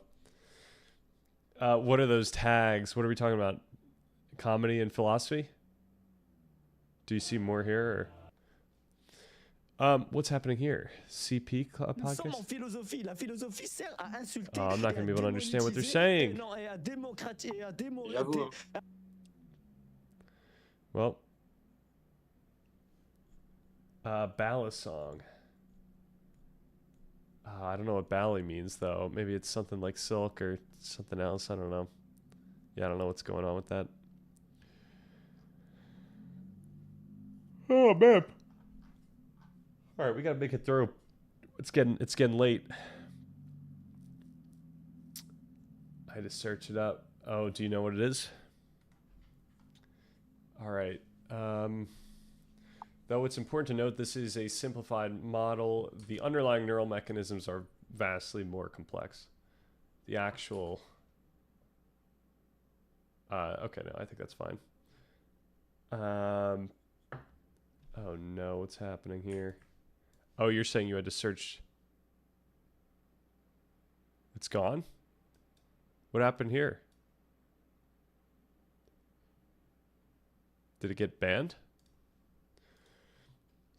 At any moment, various specialized unconscious processes for vision, language, memory, emotions they're processing information in parallel. We should respond reflexively to these, but we aren't aware of them. Within each of these systems, information competes for access to the global workspace. When certain conditions are met based on attention, relevance, and salience, a network-specific signal wins the competition and is broadcast across the entire network. According to this framework, this broadcast marks the transition of that specific information from unconscious processing to conscious access. So what is this global workspace? Well, it's a distributed network of long-range neurons that span throughout the brain, connecting these different functional systems.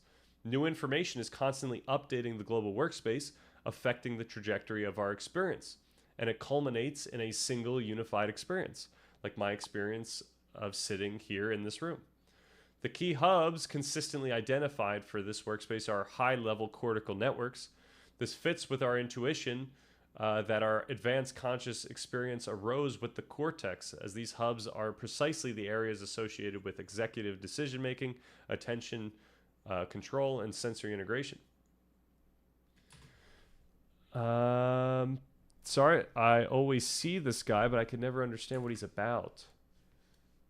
Oh, I know what this guy's about. Pseudo excellence and reach excellence. We've been looking at those terms because they have to give us a clue about what the higher functioning of understanding is.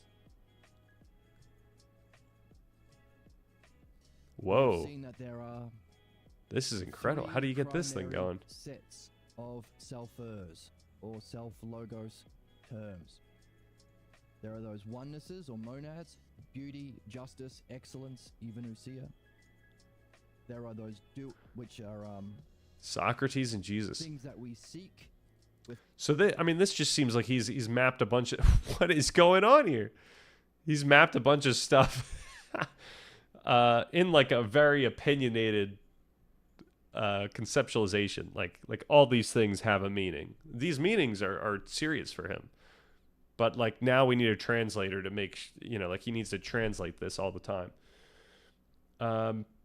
Yo, we got a Spengler, right? So yeah, so he's doing what I do with the document, just with something that isn't specifically trying to be as accessible as possible. What is the purpose of life and why are we here? Man.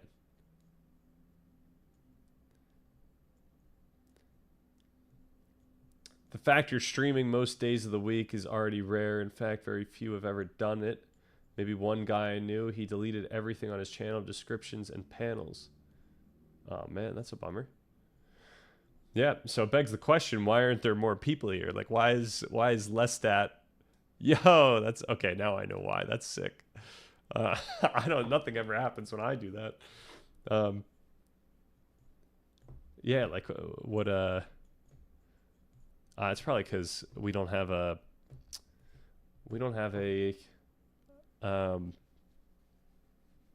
there's probably a lot going on. One thing that I think would actually benefit this channel a lot is some sort of overlay that allows us to write in what we're doing right now.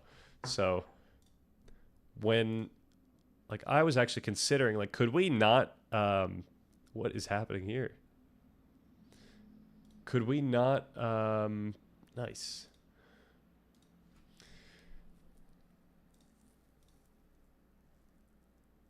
Man, they give you an ad on your own video? Could we not get... So this, first of all, for this video, needs to get shrunk. Or it needs to be pushed a little bit to the side. I don't think it needs to be this big. It could probably end here. But could we get this type of overlay for our streams? And then could I write in what we're working on day of? It's not going to have the pointer, and it's not going to be scrolling. I could just go over to it and scroll, but I think this would be a huge deal. This would allow us to explain what we're doing while we're doing it. The only issue is that now everything else becomes smaller.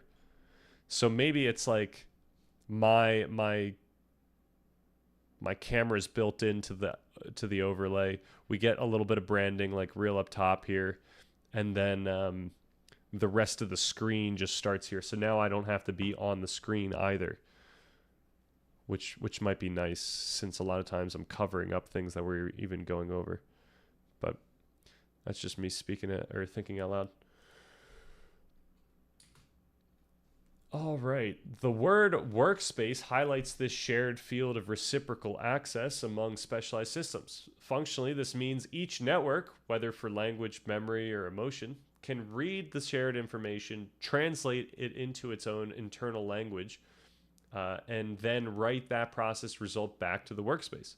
For example, once information is broadcast, language areas might produce candidate word labels for it. Emotion systems might evaluate its salience. Memory systems might retrieve related associations. And motor systems might prepare possible actions in response. Let's walk through an example. Think about when we scan a room. Our visual networks are active, but our semantic and linguistic systems might not be consciously involved. We have perception without noticeable linguistic labeling. Then we pause and reflect on what we are looking at, and the words appear in our mind. That is a chair. What just happened? The visual information of the chair was already being processed unconsciously by visual networks. Our top-down attentional systems selected and amplified that specific visual signal.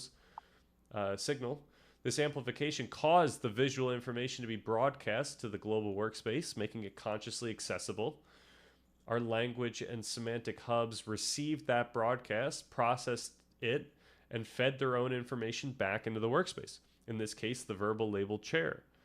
Simultaneously, other networks contributed, imbuing the chair concept with emotional significance from the limbic system or related memories.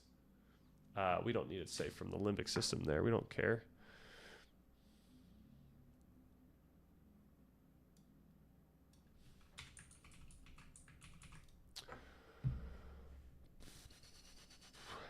The main growth will probably be on YouTube just because your videos are posted there. Few people already look at the philosophy tag on Twitch, let alone the VODs. But if you get enough people, they might switch to Twitch for purely for the user experience. Yeah, it should be like a pretty like the whole setup should be something where people are excited to jump around and see what is on a different platform, because there's something unique on each of these platforms. Yeah.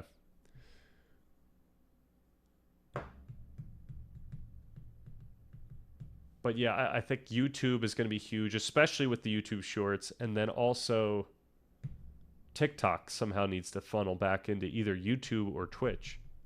Though I could go live on TikTok. I don't know what that's like. I don't know what streaming on TikTok's like. But can you do that from your PC? Because I should probably just be doing that anyway. Like right when I get the TikTok set up. If not just so that their algorithms know that I'm the real deal and I'll do this every single day. All right, then this new integrated global workspace state, which now contains the articulated chair, the visuals, the feelings, becomes the next piece of content available for processing. Our reflective self systems can then access that entire state, allowing us to form the thought, I am...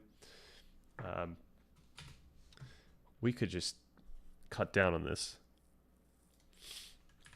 Allowing us to form the thought.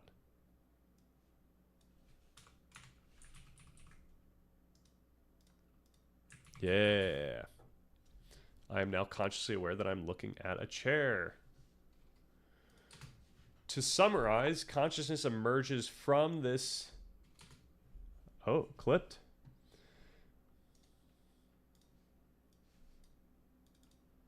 What is happening here? Is this the guy? Since I got hemorrhoids, I take a strict, not putting stuff into my butthole anymore. The hemorrhoids make that a little bit more complicated. Jeez. Also, it's like laziness. For those who don't know, But also the laziness part makes that clip. That's great. Did this go big? No, 41 views. That deserves to be bigger than it is. But also the laziness. Oh man, this is the peak of the philosophy tag. Yep. I didn't realize you could do shirtless streams. I thought guys couldn't be shirtless on this. Maybe that's like a 5-year-old take. But yeah, that means that the hot tub streams are in our path. maybe a few years away, but it's in the path. To summarize, consciousness emerges from this mutual reinforcement among these different systems, all translating and contributing a unique aspect of conscious experience back to the shared workspace. Language provides another intuitive example of this. We usually think of language as one system, but this framework shows that it's really a collection of specialized processors for word retrieval, semantic meaning, and motor planning, each contributing a different aspect of the experience. A function closely tied to conscious reporting is linguistic self-monitoring.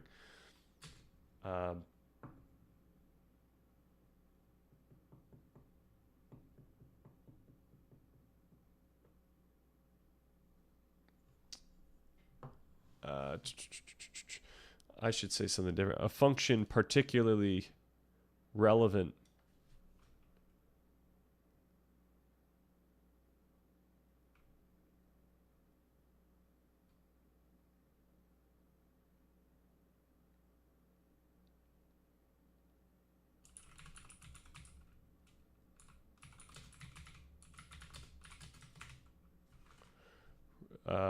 a function particularly relevant to conscious reporting is linguistic self-monitoring. This is the system that allows us to hear ourselves think. It's essentially the workspace accessing the output of our other language systems, which forms the inner monologue we experience as our thoughts. Without this monitoring component, we might still generate words, but we wouldn't be able to consciously reflect on them as words, let alone as our words.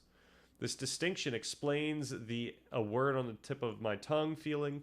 Similarly, speaking without thinking occurs when a motor action proceeds without a full reflective broadcast. These are just those different systems contributing to the workspace with different timings and strengths. No, hot tub with Jago. Oh my gosh, I have to tell him you said that. I'm sure he would not be excited about that, but I'll get him excited about that. To go full circle, the global workspace framework provides the mechanism behind what Damasio describes as mappings of mappings. When our language system reads a visual broadcast and writes a chair label back, it is literally generating a new map based on a previous map. Not literally here. It is effectively...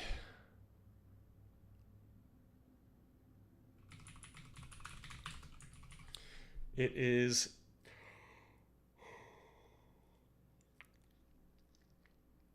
essentially effectively generating a new map based on a previous map. As you could see, even that, though, as you could see, I should say not though, because then that puts the viewer in the mode of contrast where I'm not trying to get a contrast. Though, as you could see, even that is an oversimplification. This is a highly complex recursive system where all systems are constantly reading from and adding to the global workspace. So think mappings of mappings of mappings, on and on. Now, we could wonder whether one of these downstream consumers is actually the source of consciousness. However, there isn't a single downstream network or region whose lesion uniquely abolishes consciousness across the board. So we can conclude that the brain isn't a system where a signal is propagated out to different output systems, akin to a movie being distributed to a screen, surround sound speakers, etc. If we ask what directly results in consciousness, the answer can't be a single neural event or location. Evidence increasingly suggests that it is the dynamic coordination of distributed neural activity, a process through which information becomes globally available and causally efficacious within this self-sustaining recursive loop. Now, the global workspace theory is powerful because it is practical and predictive. It gives us a testable model of consciousness as a dynamic distributed process. A separate group of neuroscientists developed a measure called the Perturbational Complexity Index, which is based on a simple, brilliant principle. Okay, let's do some like perturbational pronunciation.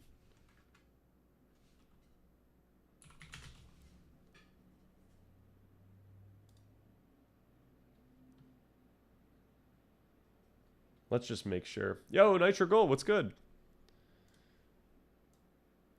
Perturbational. Whoa. Perturbational. Okay, I think I'm doing fine with that then. We could just do perturbation.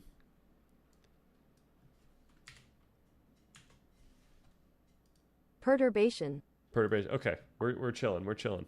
Now, what's the other one? Let's just make sure I'm getting lesion right. Lesion. Okay, we're good. We're good. We're good. What are we trying to figure out? We are doing a dry run of this video that I am filming tomorrow morning. This is the follow-up on consciousness. So we're going deeper. So I'm going to go back to...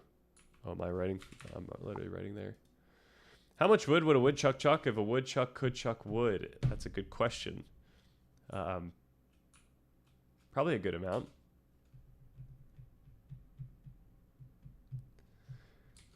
All right.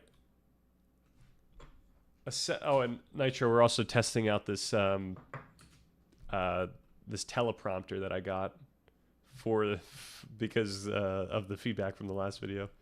I think therefore I am. Very nice. I think I literally attack the Cartesian view, which I think is Descartes. Is that the same? Was that Descartes or was that Aristotle? I keep mixing up what they're doing.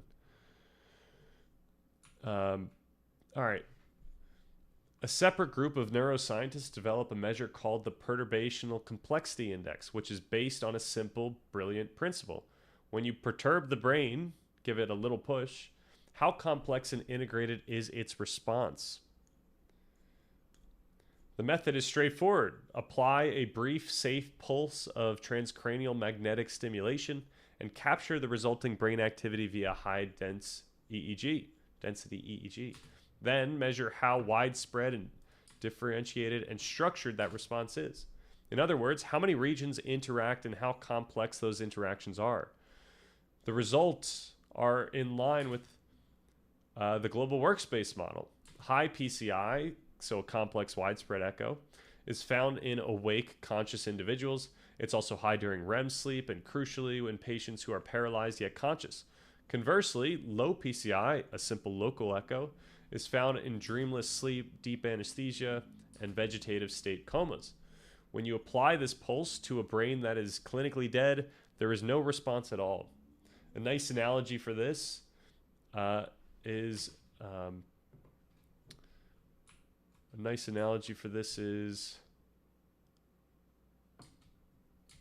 how should I say that?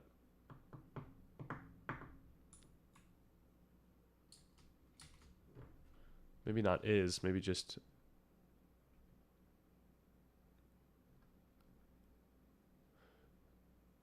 a nice analogy for this.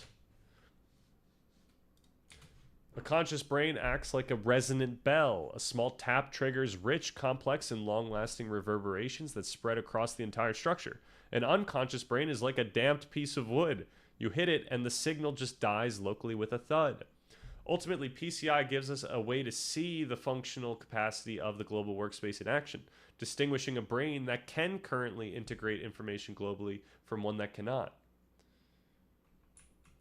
So we must ask, how does this neural activity result in our intuitive subjective experience? If we want to understand how neural activity gives rise to subjective experience, we first need to understand what this activity actually is. What, if anything, could count as the atom of consciousness? At the most fundamental level, neural activation is the firing of many interconnected neurons, specialized cells that communicate through brief electrical impulses called action potentials. Almost lost my penguin. An action potential is an electrochemical event. A neuron suddenly changes its internal voltage by exchanging charged ions across its membrane, sending a rapid pulse forward, which will affect whether other neurons in its path fire. Each pulse lasts only a millisecond or two, and in isolation, it carries no meaning beyond that single change in charge. So even though neurons are made up of molecules, atoms, subatomic particles, activation happens at this holistic level. We can't say that all matter is conscious, or we can't say that all matter is conscious, nor can we say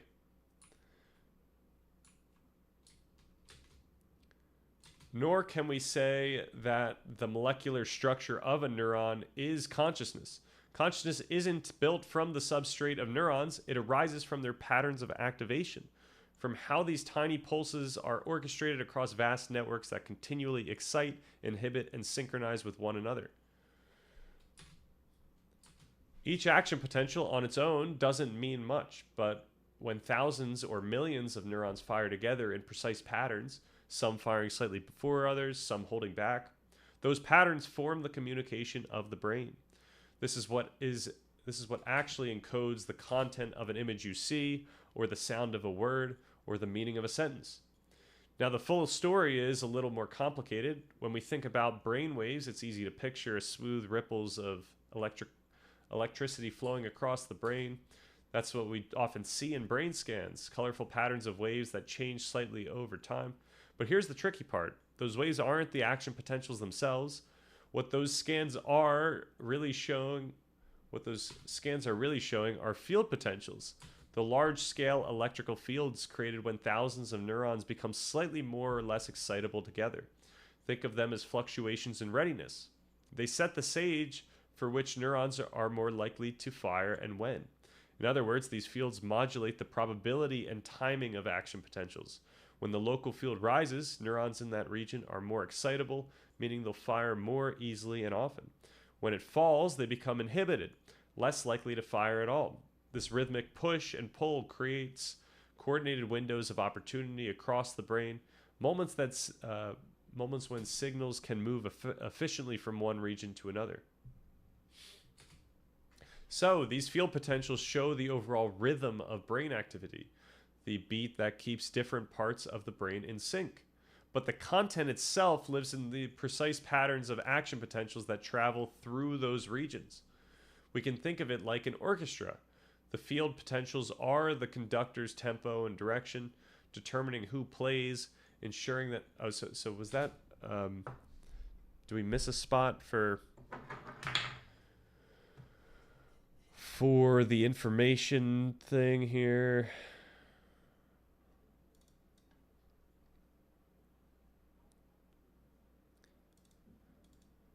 But the content itself lives in the precise patterns of action potentials that travel through those regions.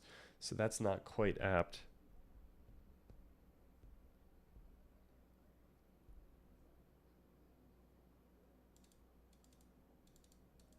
It wouldn't be lives in.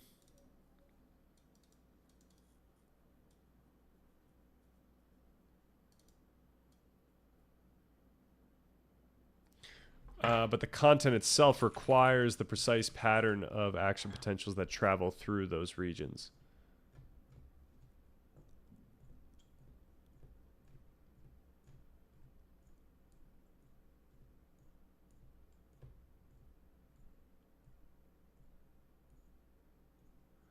But the content itself...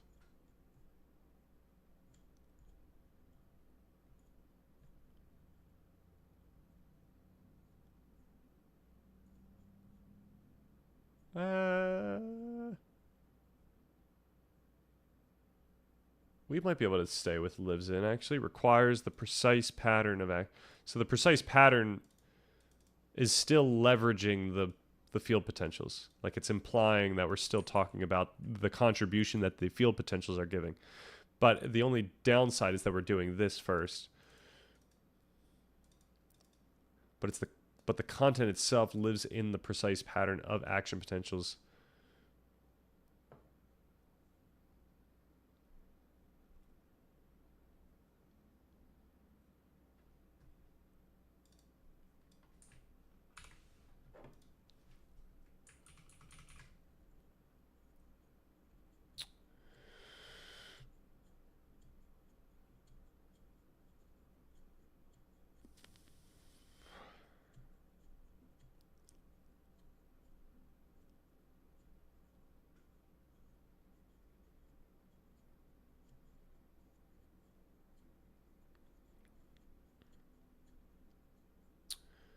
No, I think this is still slightly off. I think we could do better here.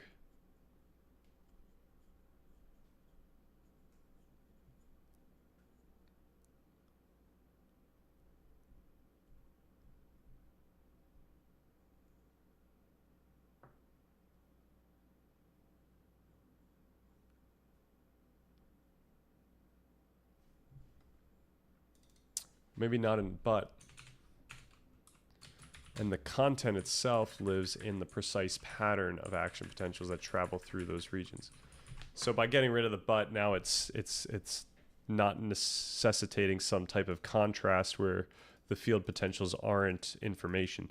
But now with the and, we can imply that the field potentials are involved in the content. So it's really, now it's not showing a difference, it's showing different levels of abstraction where one is just a subset of the other. So I think we fixed it. All right. We can, oh man, this thing's still going. That's not good. All right.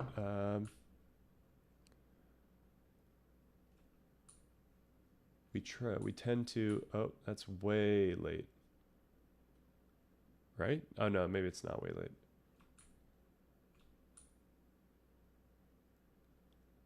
Man, this is a crazy video. I try to stay like decently humble most of the time, but you know, in these moments where I feel like we just created something that's cool, I get pretty excited.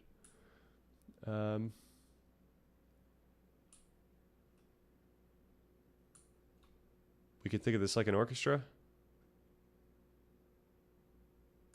Yeah.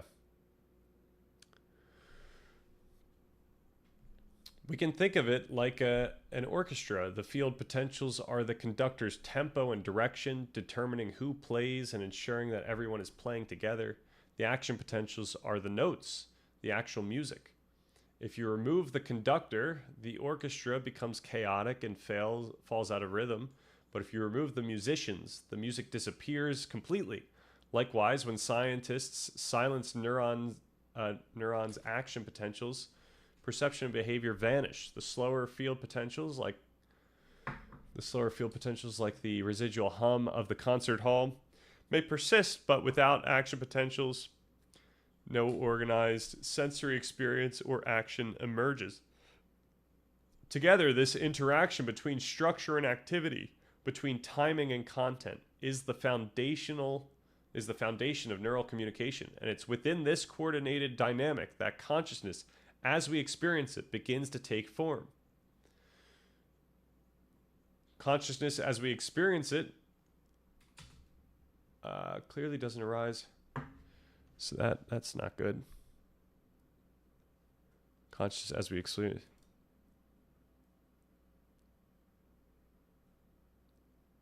It clearly doesn't arise. Together, this interaction, blah, blah, blah, is the foundation of it. And it's within this coordinated dynamic that consciousness, as we experience it, begins to take form. I think if I said it, I think that would be fine. We should just do consciousness, just to be sure. Consciousness clearly doesn't arise from one neural firing or even from a single cluster. We don't feel individual action potentials.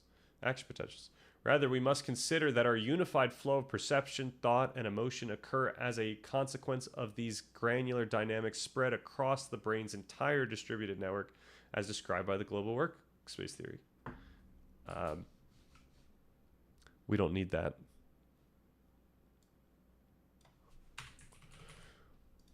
Without that broader network, without information being integrated and made globally available, we don't get consciousness as we intuit it. We can only speculate whether any kind of proto-conscious experience arises at smaller scales of neural activity, not matter. I would have to vary scales of...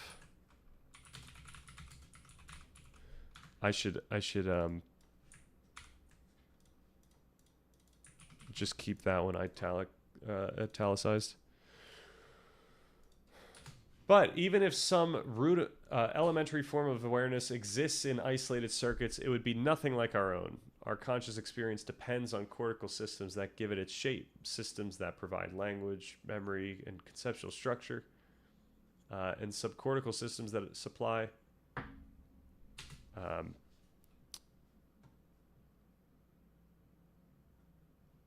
we don't need to do this. Our conscious experience depends on cortical systems that give it its shape and subcortical systems that supply the emotional tone and the felt sense of supply emotional tone and the felt sense that what we're experiencing is real. We tend to anthropomorphize consciousness, assuming that it's something. If something feels, it must feel the same way we do. But neuroscience strongly suggests that different brains built with different architectures likely experience the world in significantly different ways, if they experience at all. This is where these neuroscientific frameworks become so powerful. When we consider what kind of consciousness a species might have, we can look directly at the structure of its nervous system, how it's distributed, its communication networks are, and how much information can circulate globally. This is what leads Damasio to propose that many animals feel, even if they don't understand that they feel, experiencing emotion without reflective awareness. Of course, those feelings would be vastly different from our own. We can only approximate them and probably fall short in doing so. Still, from an ethical standpoint, I'd argue that it's better to err on the side of compassion, even if we can't be certain whether animals suffer in a way that, in the same way we do. The cost of being wrong is far too high. But back to neural activity. Just as we can't look... So I might keep that in there. I know it's like a really stark jump to a different whole topic. But I think it just kind of puts it makes it more salient for the viewer. It puts it into perspective what we're trying to say. Just as we can't locate consciousness in a single neuron, we also can't find it in a single moment of time. Conscious experience takes its familiar human shape only when we zoom out and look at its evolution, the way patterns of neural activity unfold and transform over time. Earlier, we talked about how field potentials, those rhythmic waves,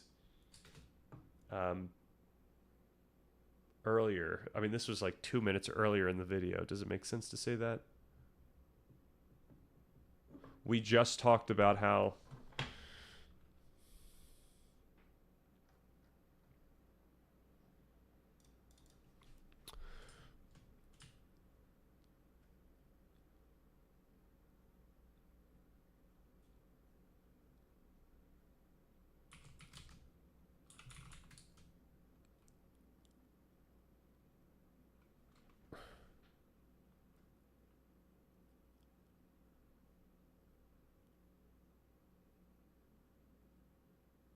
we don't even need this, right?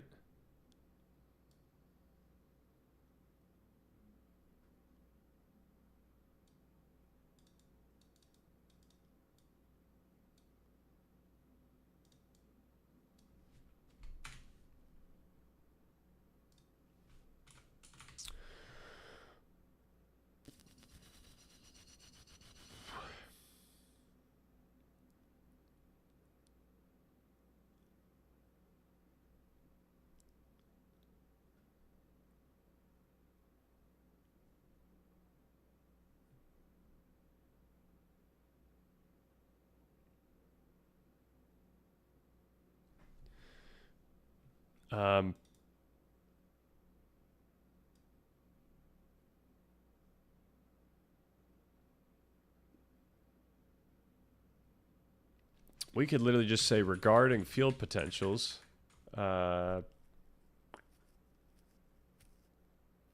maybe that's not strong.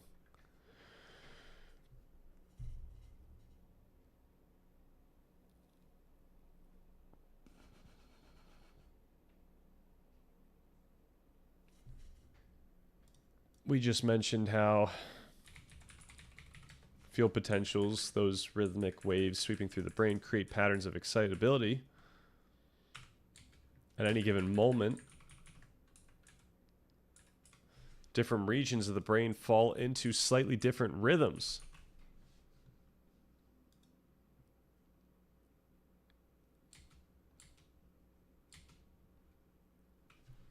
Is there a better way to say that sentence?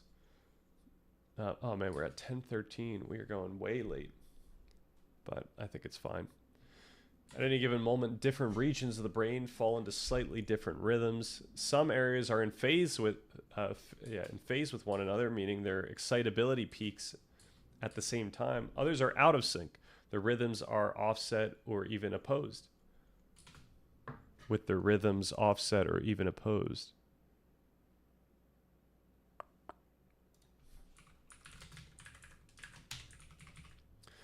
This coordination determines which regions can effectively exchange information with each other. Sometimes regions fall into a particularly stable configuration where their rhythms line up and temporarily lock together. When that happens, information can circulate smoothly between them for a brief moment before fading.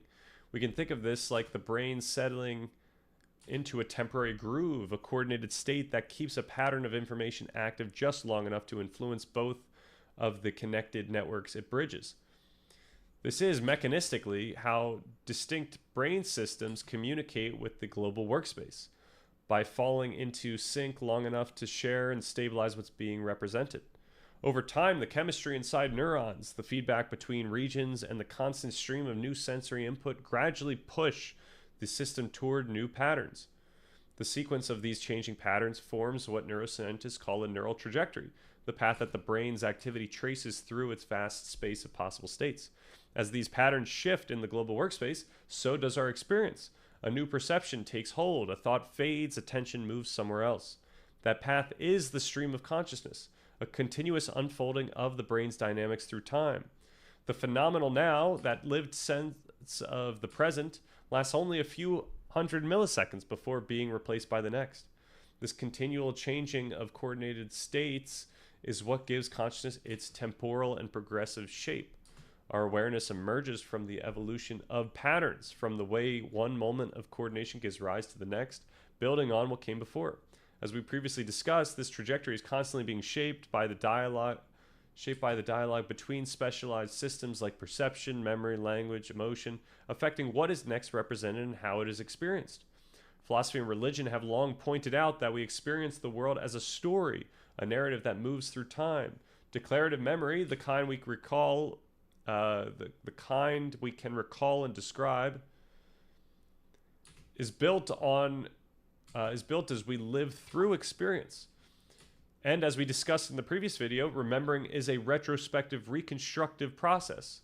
We describe this flow in words, in sequence, this thought, then that feeling, then that image. However, this mechanistic exploration suggests that we can't think about consciousness as if it's a movie. It's not a discrete sequence of low-dimensional frames, nor a computer processing step-by-step code. I got a message you could send to Ivan. Uh-oh. That'll send him a message. 'Tis me, Stanley, if you ought remember.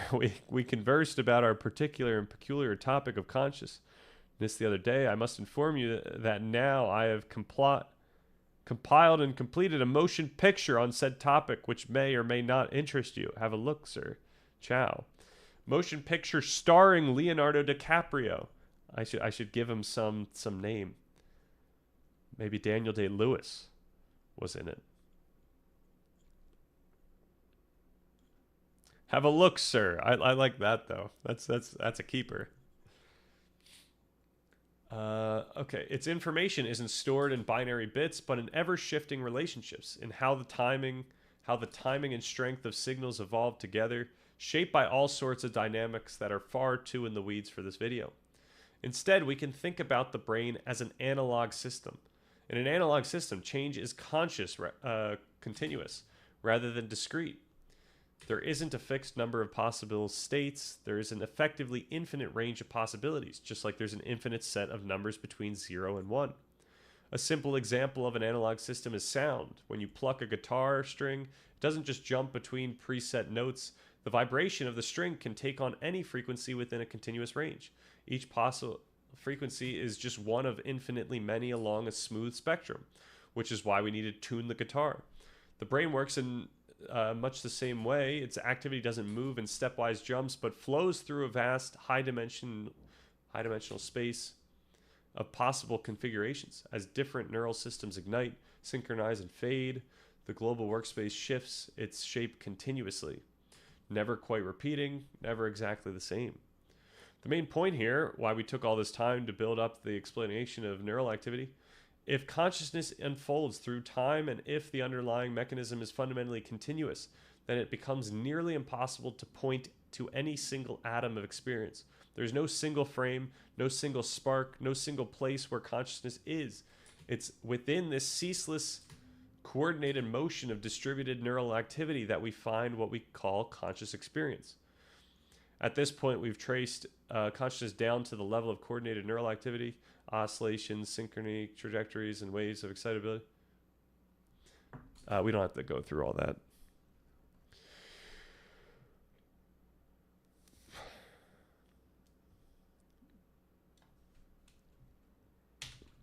But even with all this, the mystery remains. How does the continuous coordinated activity of billions of neurons, these tiny cells exchanging charged ions and releasing chemical signals, become what we feel as experience? Is there something inherently special about the medium itself, about electrochemical signaling, that allows information to be experienced? Or is consciousness simply what happens whenever information is integrated and self-referential in highly specific ways, no matter the physical substrate? Ultimately, we now have a clearer picture of the underlying dynamics, a recursive system that integrates information about the world and about itself, shaping perception, memory, and attention into one evolving process. Yet that still feels like a significant, that still leaves a significant gap between a description of what the system does and the experience of what it feels like to be that system. But before assuming this is an unbridgeable gap, we need to ask what kind of gap we're really dealing with. What are the implications of a system that provides the very means with which it must describe itself? If consciousness arises from a process that is constantly modeling and remodeling itself, then perhaps the mystery we confront is itself a product of that recursion. Let's consider the ontological takeaways of the system we just laid out, and what it might mean for how we understand consciousness.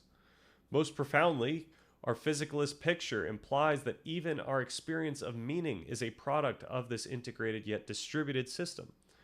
Regardless of whether the essence of consciousness, whatever that could mean, comes from neural activity or some unaccounted for ingredient, as long as it does not contradict the functional mechanisms of the brain, it does not affect the contents of our conscious experience.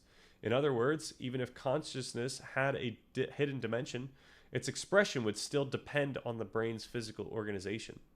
We often call these neural patterns correlates because we can't yet describe the full physical mechanism, but we do understand how physical mechanisms functionally cause aspects of subjective experience. For example, when we stimulate the brain's fear circuit and a patient consciously feels fear, we can say that the action caused. We can say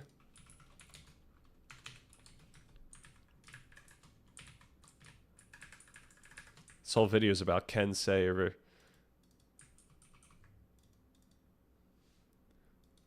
can say or can't say.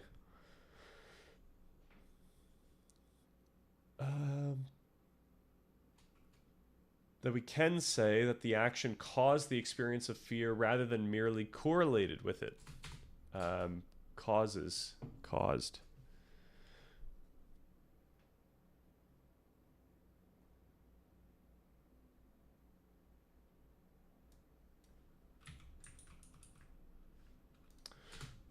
Thus, we can say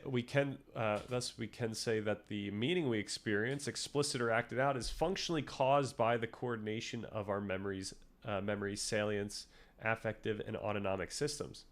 Introspection itself is a process within the workspace.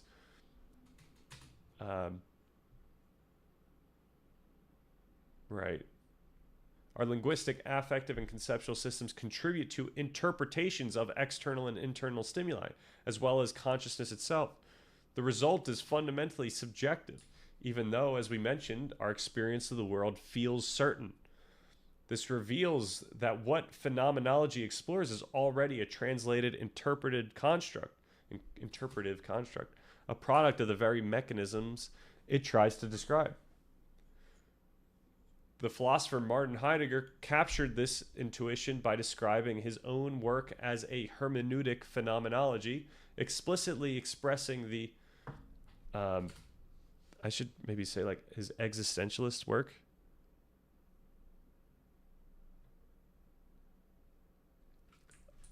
I just want to get a quick,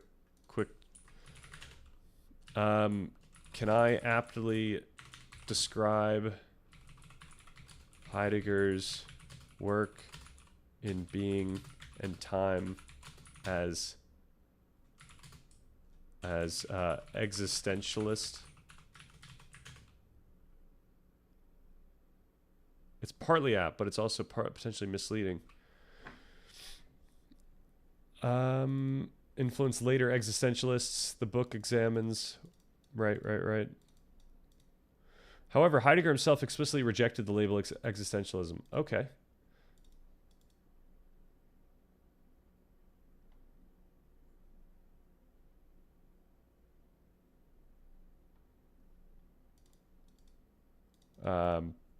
What did he call himself?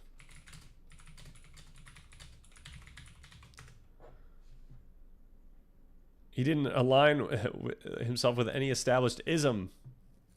Yes. Oh my gosh, this is our, other than the fact that he was a Nazi,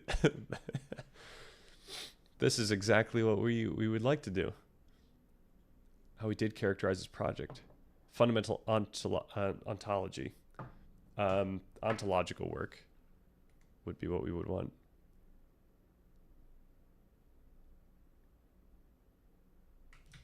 So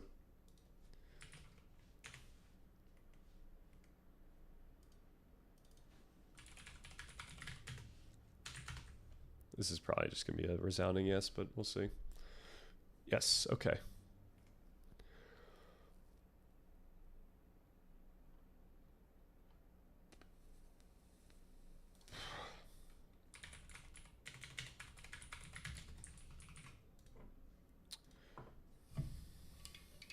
Man, we're going on 4-hour stream here.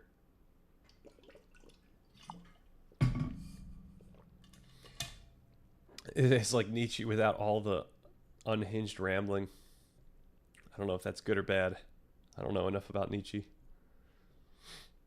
All right, we are close-ish.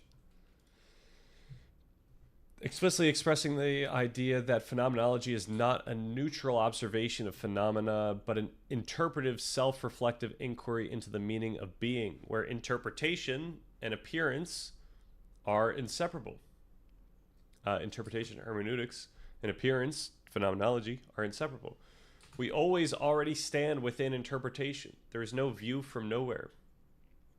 We can say that consciousness is the source of each individual's unique ontology, the source of all meaning for them. However, we cannot say that anyone's unique experience directly pertains to some external absolute truth. We may share a similar biology, but each person's nature and nurture differs enough such that these experiences are different meaningfully. Similarly, our interpretation of consciousness today radically differs from humans from 5,000 years ago. The conceptualization of a hard problem of consciousness was afforded by a scientific culture capable of distinguishing mind from matter in the first place. It depends on who you're asking. So any conceptualization we have, even about consciousness itself, is fundamentally speculative and contingent. In the same way that we don't experience the physical world directly, we similarly, I wouldn't say similarly twice there, in the same way. In the same way that we do that, I don't think we would do that. I think in the same way that we don't experience the physical world directly, we don't experience consciousness directly. And crucially, this means that we cannot rely solely on intuitive, self-evident features of experience as metaphysical bedrock, even if they feel logical. In other words, we cannot use the intuitive content of an experience as evidence for that content's truth, regardless of whether that thought feels self-evident, such as the universe feels conscious or my mind feels separate from my body. This reveals a primary point of divergence from many non-physicalist views. Frameworks like integrated information theory and analytic idealism, for example, rely on the same epistemological starting point, the Cartesian idea that consciousness is the only thing we can be 100% certain of. They then elevate this one subjective intuition to the status of a primary, non-negotiable axiom that forms the metaphysical bedrock for their entire theory. Even arguments built on pure logic, such as Chalmers' philosophical zombie, ultimately depend on the feeling of conviction they produce. Our sense of what is logical or self-evident is not a pure window into truth, but a complex affective and cognitive state produced by our underlying physiology, shaped by our memory, language, and cultural context. So this is all new stuff that I was working on earlier. Just trying to make this point a little more clear.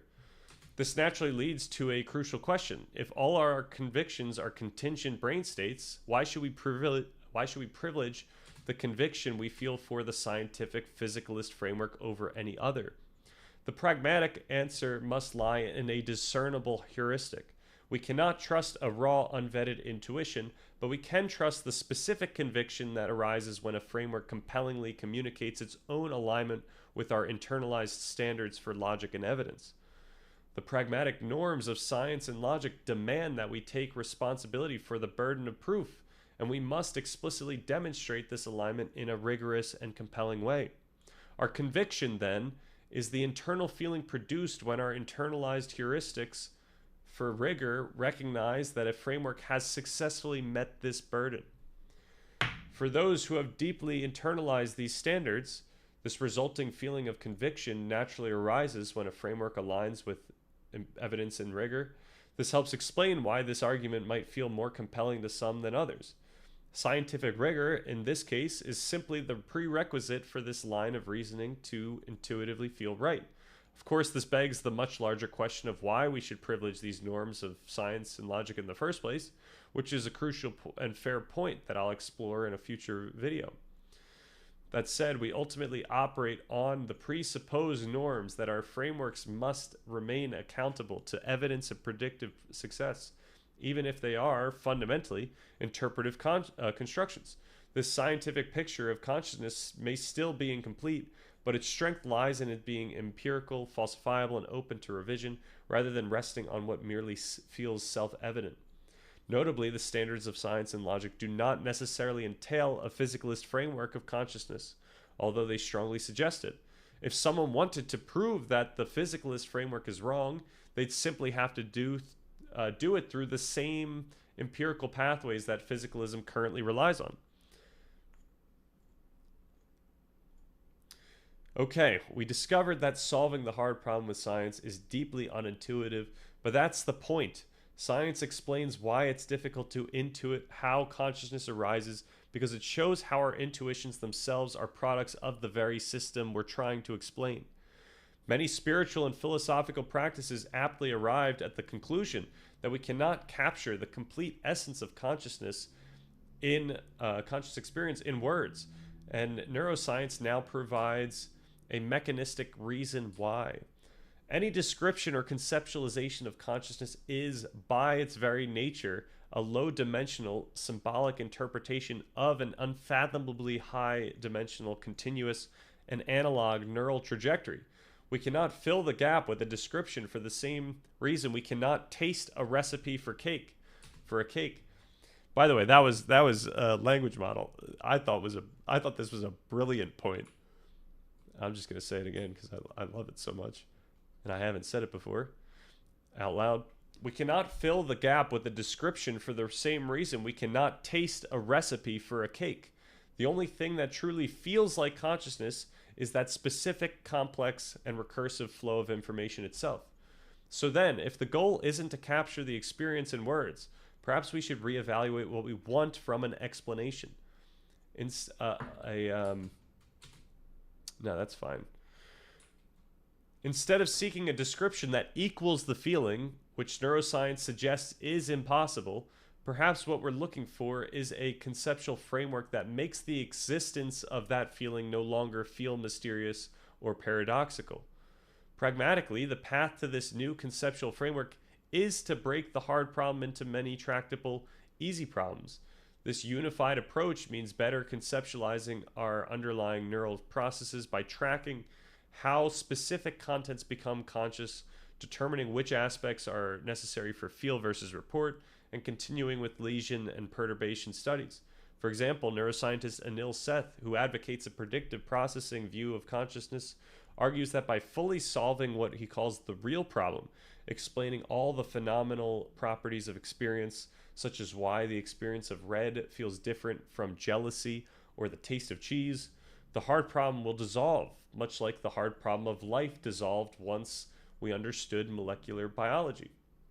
In practice, this approach is all about filling the gap conceptually, refining how we map experience to mechanism until the mystery loses its force. This means we can progressively solve the problem by comparing the properties of various experiences to identify which abstractions are most relevant to our intuitions about consciousness. Ultimately, we are looking for a conceptual solution. We are looking for the abstractions that make the relationship between mechanism and experience no longer feel mysterious. That is partly what I attempted to do with this video. Now, I know it sounds like I'm dismissing the felt reality of the hard problem and only looking to answer easy problems. The point I'm trying to make here is precisely about the felt reality of the hard problem. Notice how when you think about the hard problem of consciousness, like literally right now, that it feels logical, it feels mysterious. You feel a powerful sense of certainty that the gap is real and unbridgeable. But that feeling of certainty is a product of our brain's interpretive processes, just like any other feeling. What we are looking for is a conceptualization that is comprehensive enough to make the relationship between mechanism and experience no longer feel mysterious or paradoxical. It's not as if the hard problem is some external objective gap in the world that we have to fill. It's an internal conceptual gap in our own understanding that we can change as we learn more. Rather than treating various physicalist frameworks as competitors, this is a jump in the topic here.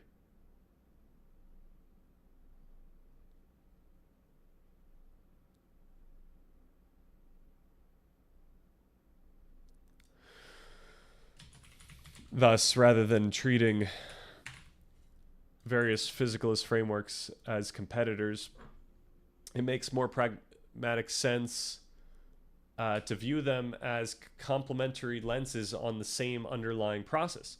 Homeostasis, global workspace theory, predictive processing, active inference, and the free energy principle each highlight a different functional... I feel like active inference and free energy principle are all just talking about predictive processing, but maybe this is different because active inference sometimes goes towards the embodied cognition folk where they don't necessarily talk about predictive processing. We should maybe say embodied cognition.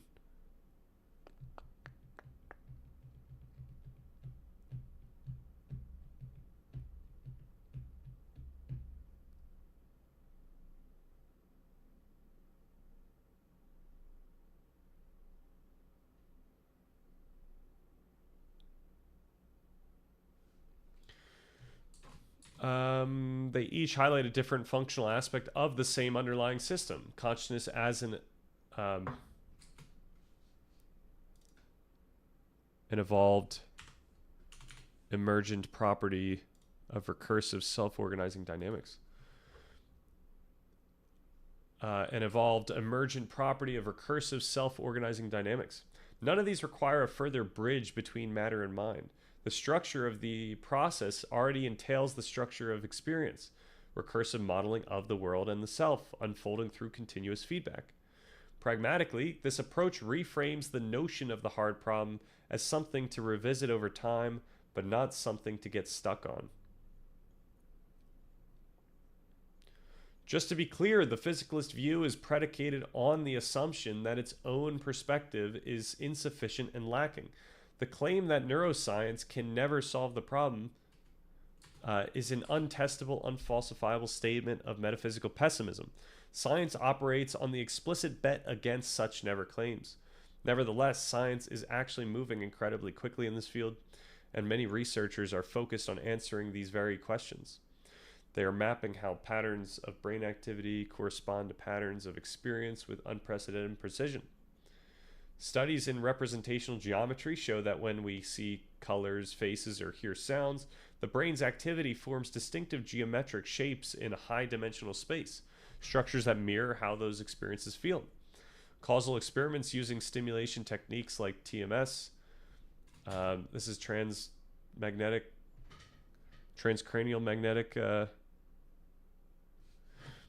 We want to get rid of that though.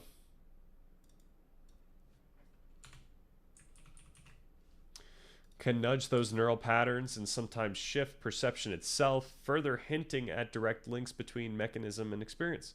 Predictive modeling is offering new ways to simulate how the brain's expectations shape perception, while network analyses are revealing how different states like daydreaming, anesthesia, or psychedelics each have their own dynamic signatures. Even interoceptive research is connecting the rhythms of the body, heartbeat, breath, and internal chemistry to the feeling of presence itself. Consciousness research is becoming a deeply interdisciplinary science, part neuroscience, part physics, part computation. It's less about finding a single answer and more about tracing the intricate patterns that make experience possible. We can only expect that the coming developments will continue to blur the line between what once felt unimaginable and what we can finally describe, shifting the very boundary of the mystery itself and redefining what remains to be explained. Okay, so before we close out, I want to make one last pragmatic argument, especially as it relates to this channel. While it's nice to seek closure on the mysteries of consciousness, we do have a sufficient understanding on the matter to continue with the central topics of this channel, achieving a sense of freedom, leveraging that agency to identify and pursue our goals, and ultimately to pursue a meaningful and rewarding life. We have the capacity to deliberately direct our own attention, afforded by our own culturally contingent self-understanding, an understanding that we can reflect on at any moment. And this deliberate reflection affects our neural activity, physiology, behavior, and perhaps most importantly, our future experience and understanding. By knowingly engaging in this reflective practice, we can gain a feeling of freedom within our lives. If this is something you find interesting, we'll be discussing it soon on this channel, so make sure to subscribe. Admittedly, I'm now burnt out on consciousness. As I mentioned, it isn't necessary that we solve these problems in order to pursue this channel's ultimate aims.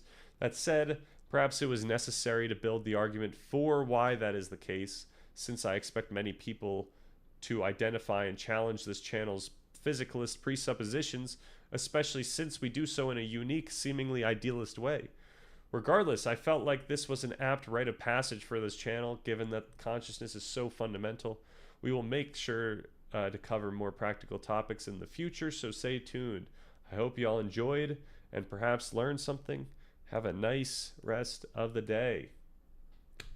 And we're done. It only took a long time. Clap, clap, clap, clap, clap, clap. Thank you very much. Thank you very much. Thank you for sticking around for that whole thing. Does it sound like it makes sense from a person's point of view, not just a language model's point of view? Does that argument logically flow and demolish what I think it demolishes and build up what I think it builds up? Did we cover all the bases too? Because I think over time I kept covering different bases. You got to be interested in it already, though. Of course.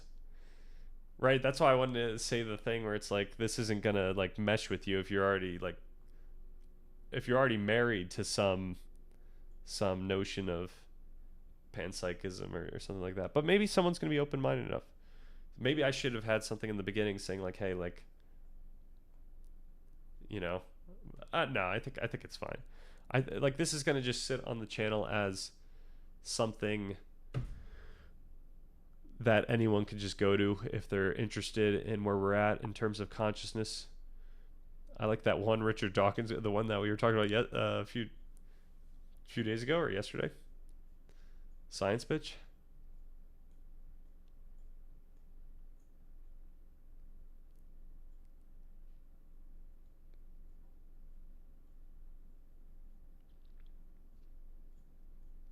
Like I think we're not being too, except for integrated information theory and analytic idealism, I don't think we're going too hard on anyone. Yes, let's be open-minded.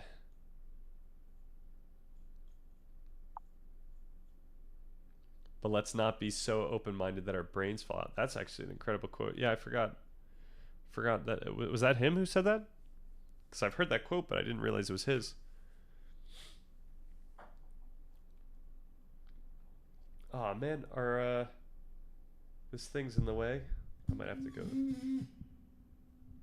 That's unfortunate. I think so. I've only heard him say it. Okay, nice. Oh, I have to switch out the games too. It's about time on that.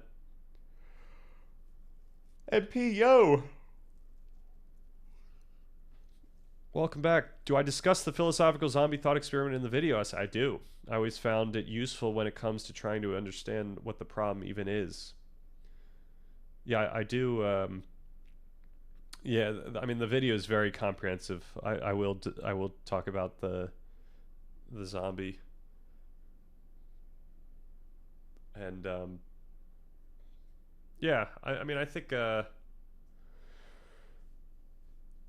I think the one takeaway also here is like if someone's married to the idea that the hard problem must be a description that somehow, or an explanation that somehow closes the gap between experience, like the felt experience, and the description, then by, like as I said, by its very nature, or like by even the neuroscientific account, that would be impossible. Like it's just not something you could do. And so maybe that meshes with the hard problem. But what doesn't stay is like considering it to be a hard problem that's relevant to our understanding of consciousness. So yeah, like we could, you know, it's not necessarily a problem. It's more of like an implication of the science. It's like a technical, you couldn't do this. Just like the whole cake thing, which I think is pretty funny. All right, 4 hours, 13 minutes. I think I'm going to bounce. I think this was our longest non-gaming stream. So, hopefully, I might take tomorrow off, stream-wise, given that I'm going to be working on, yeah, I'm just going to be working on editing this thing. I probably won't be done by Monday. I'll probably edit Monday. Worst case, I'm still editing Tuesday, but I'll probably post either Tuesday or Wednesday. So we'll see. Oh. Thanks again for sticking around. Onion Helmet, thanks for popping in, MP, and thanks for everyone else who popped in the stream. Thanks, Ivan, for answering my question. And I hope you appreciate this video once I send it to you. Via owl. All right. Good night, everyone.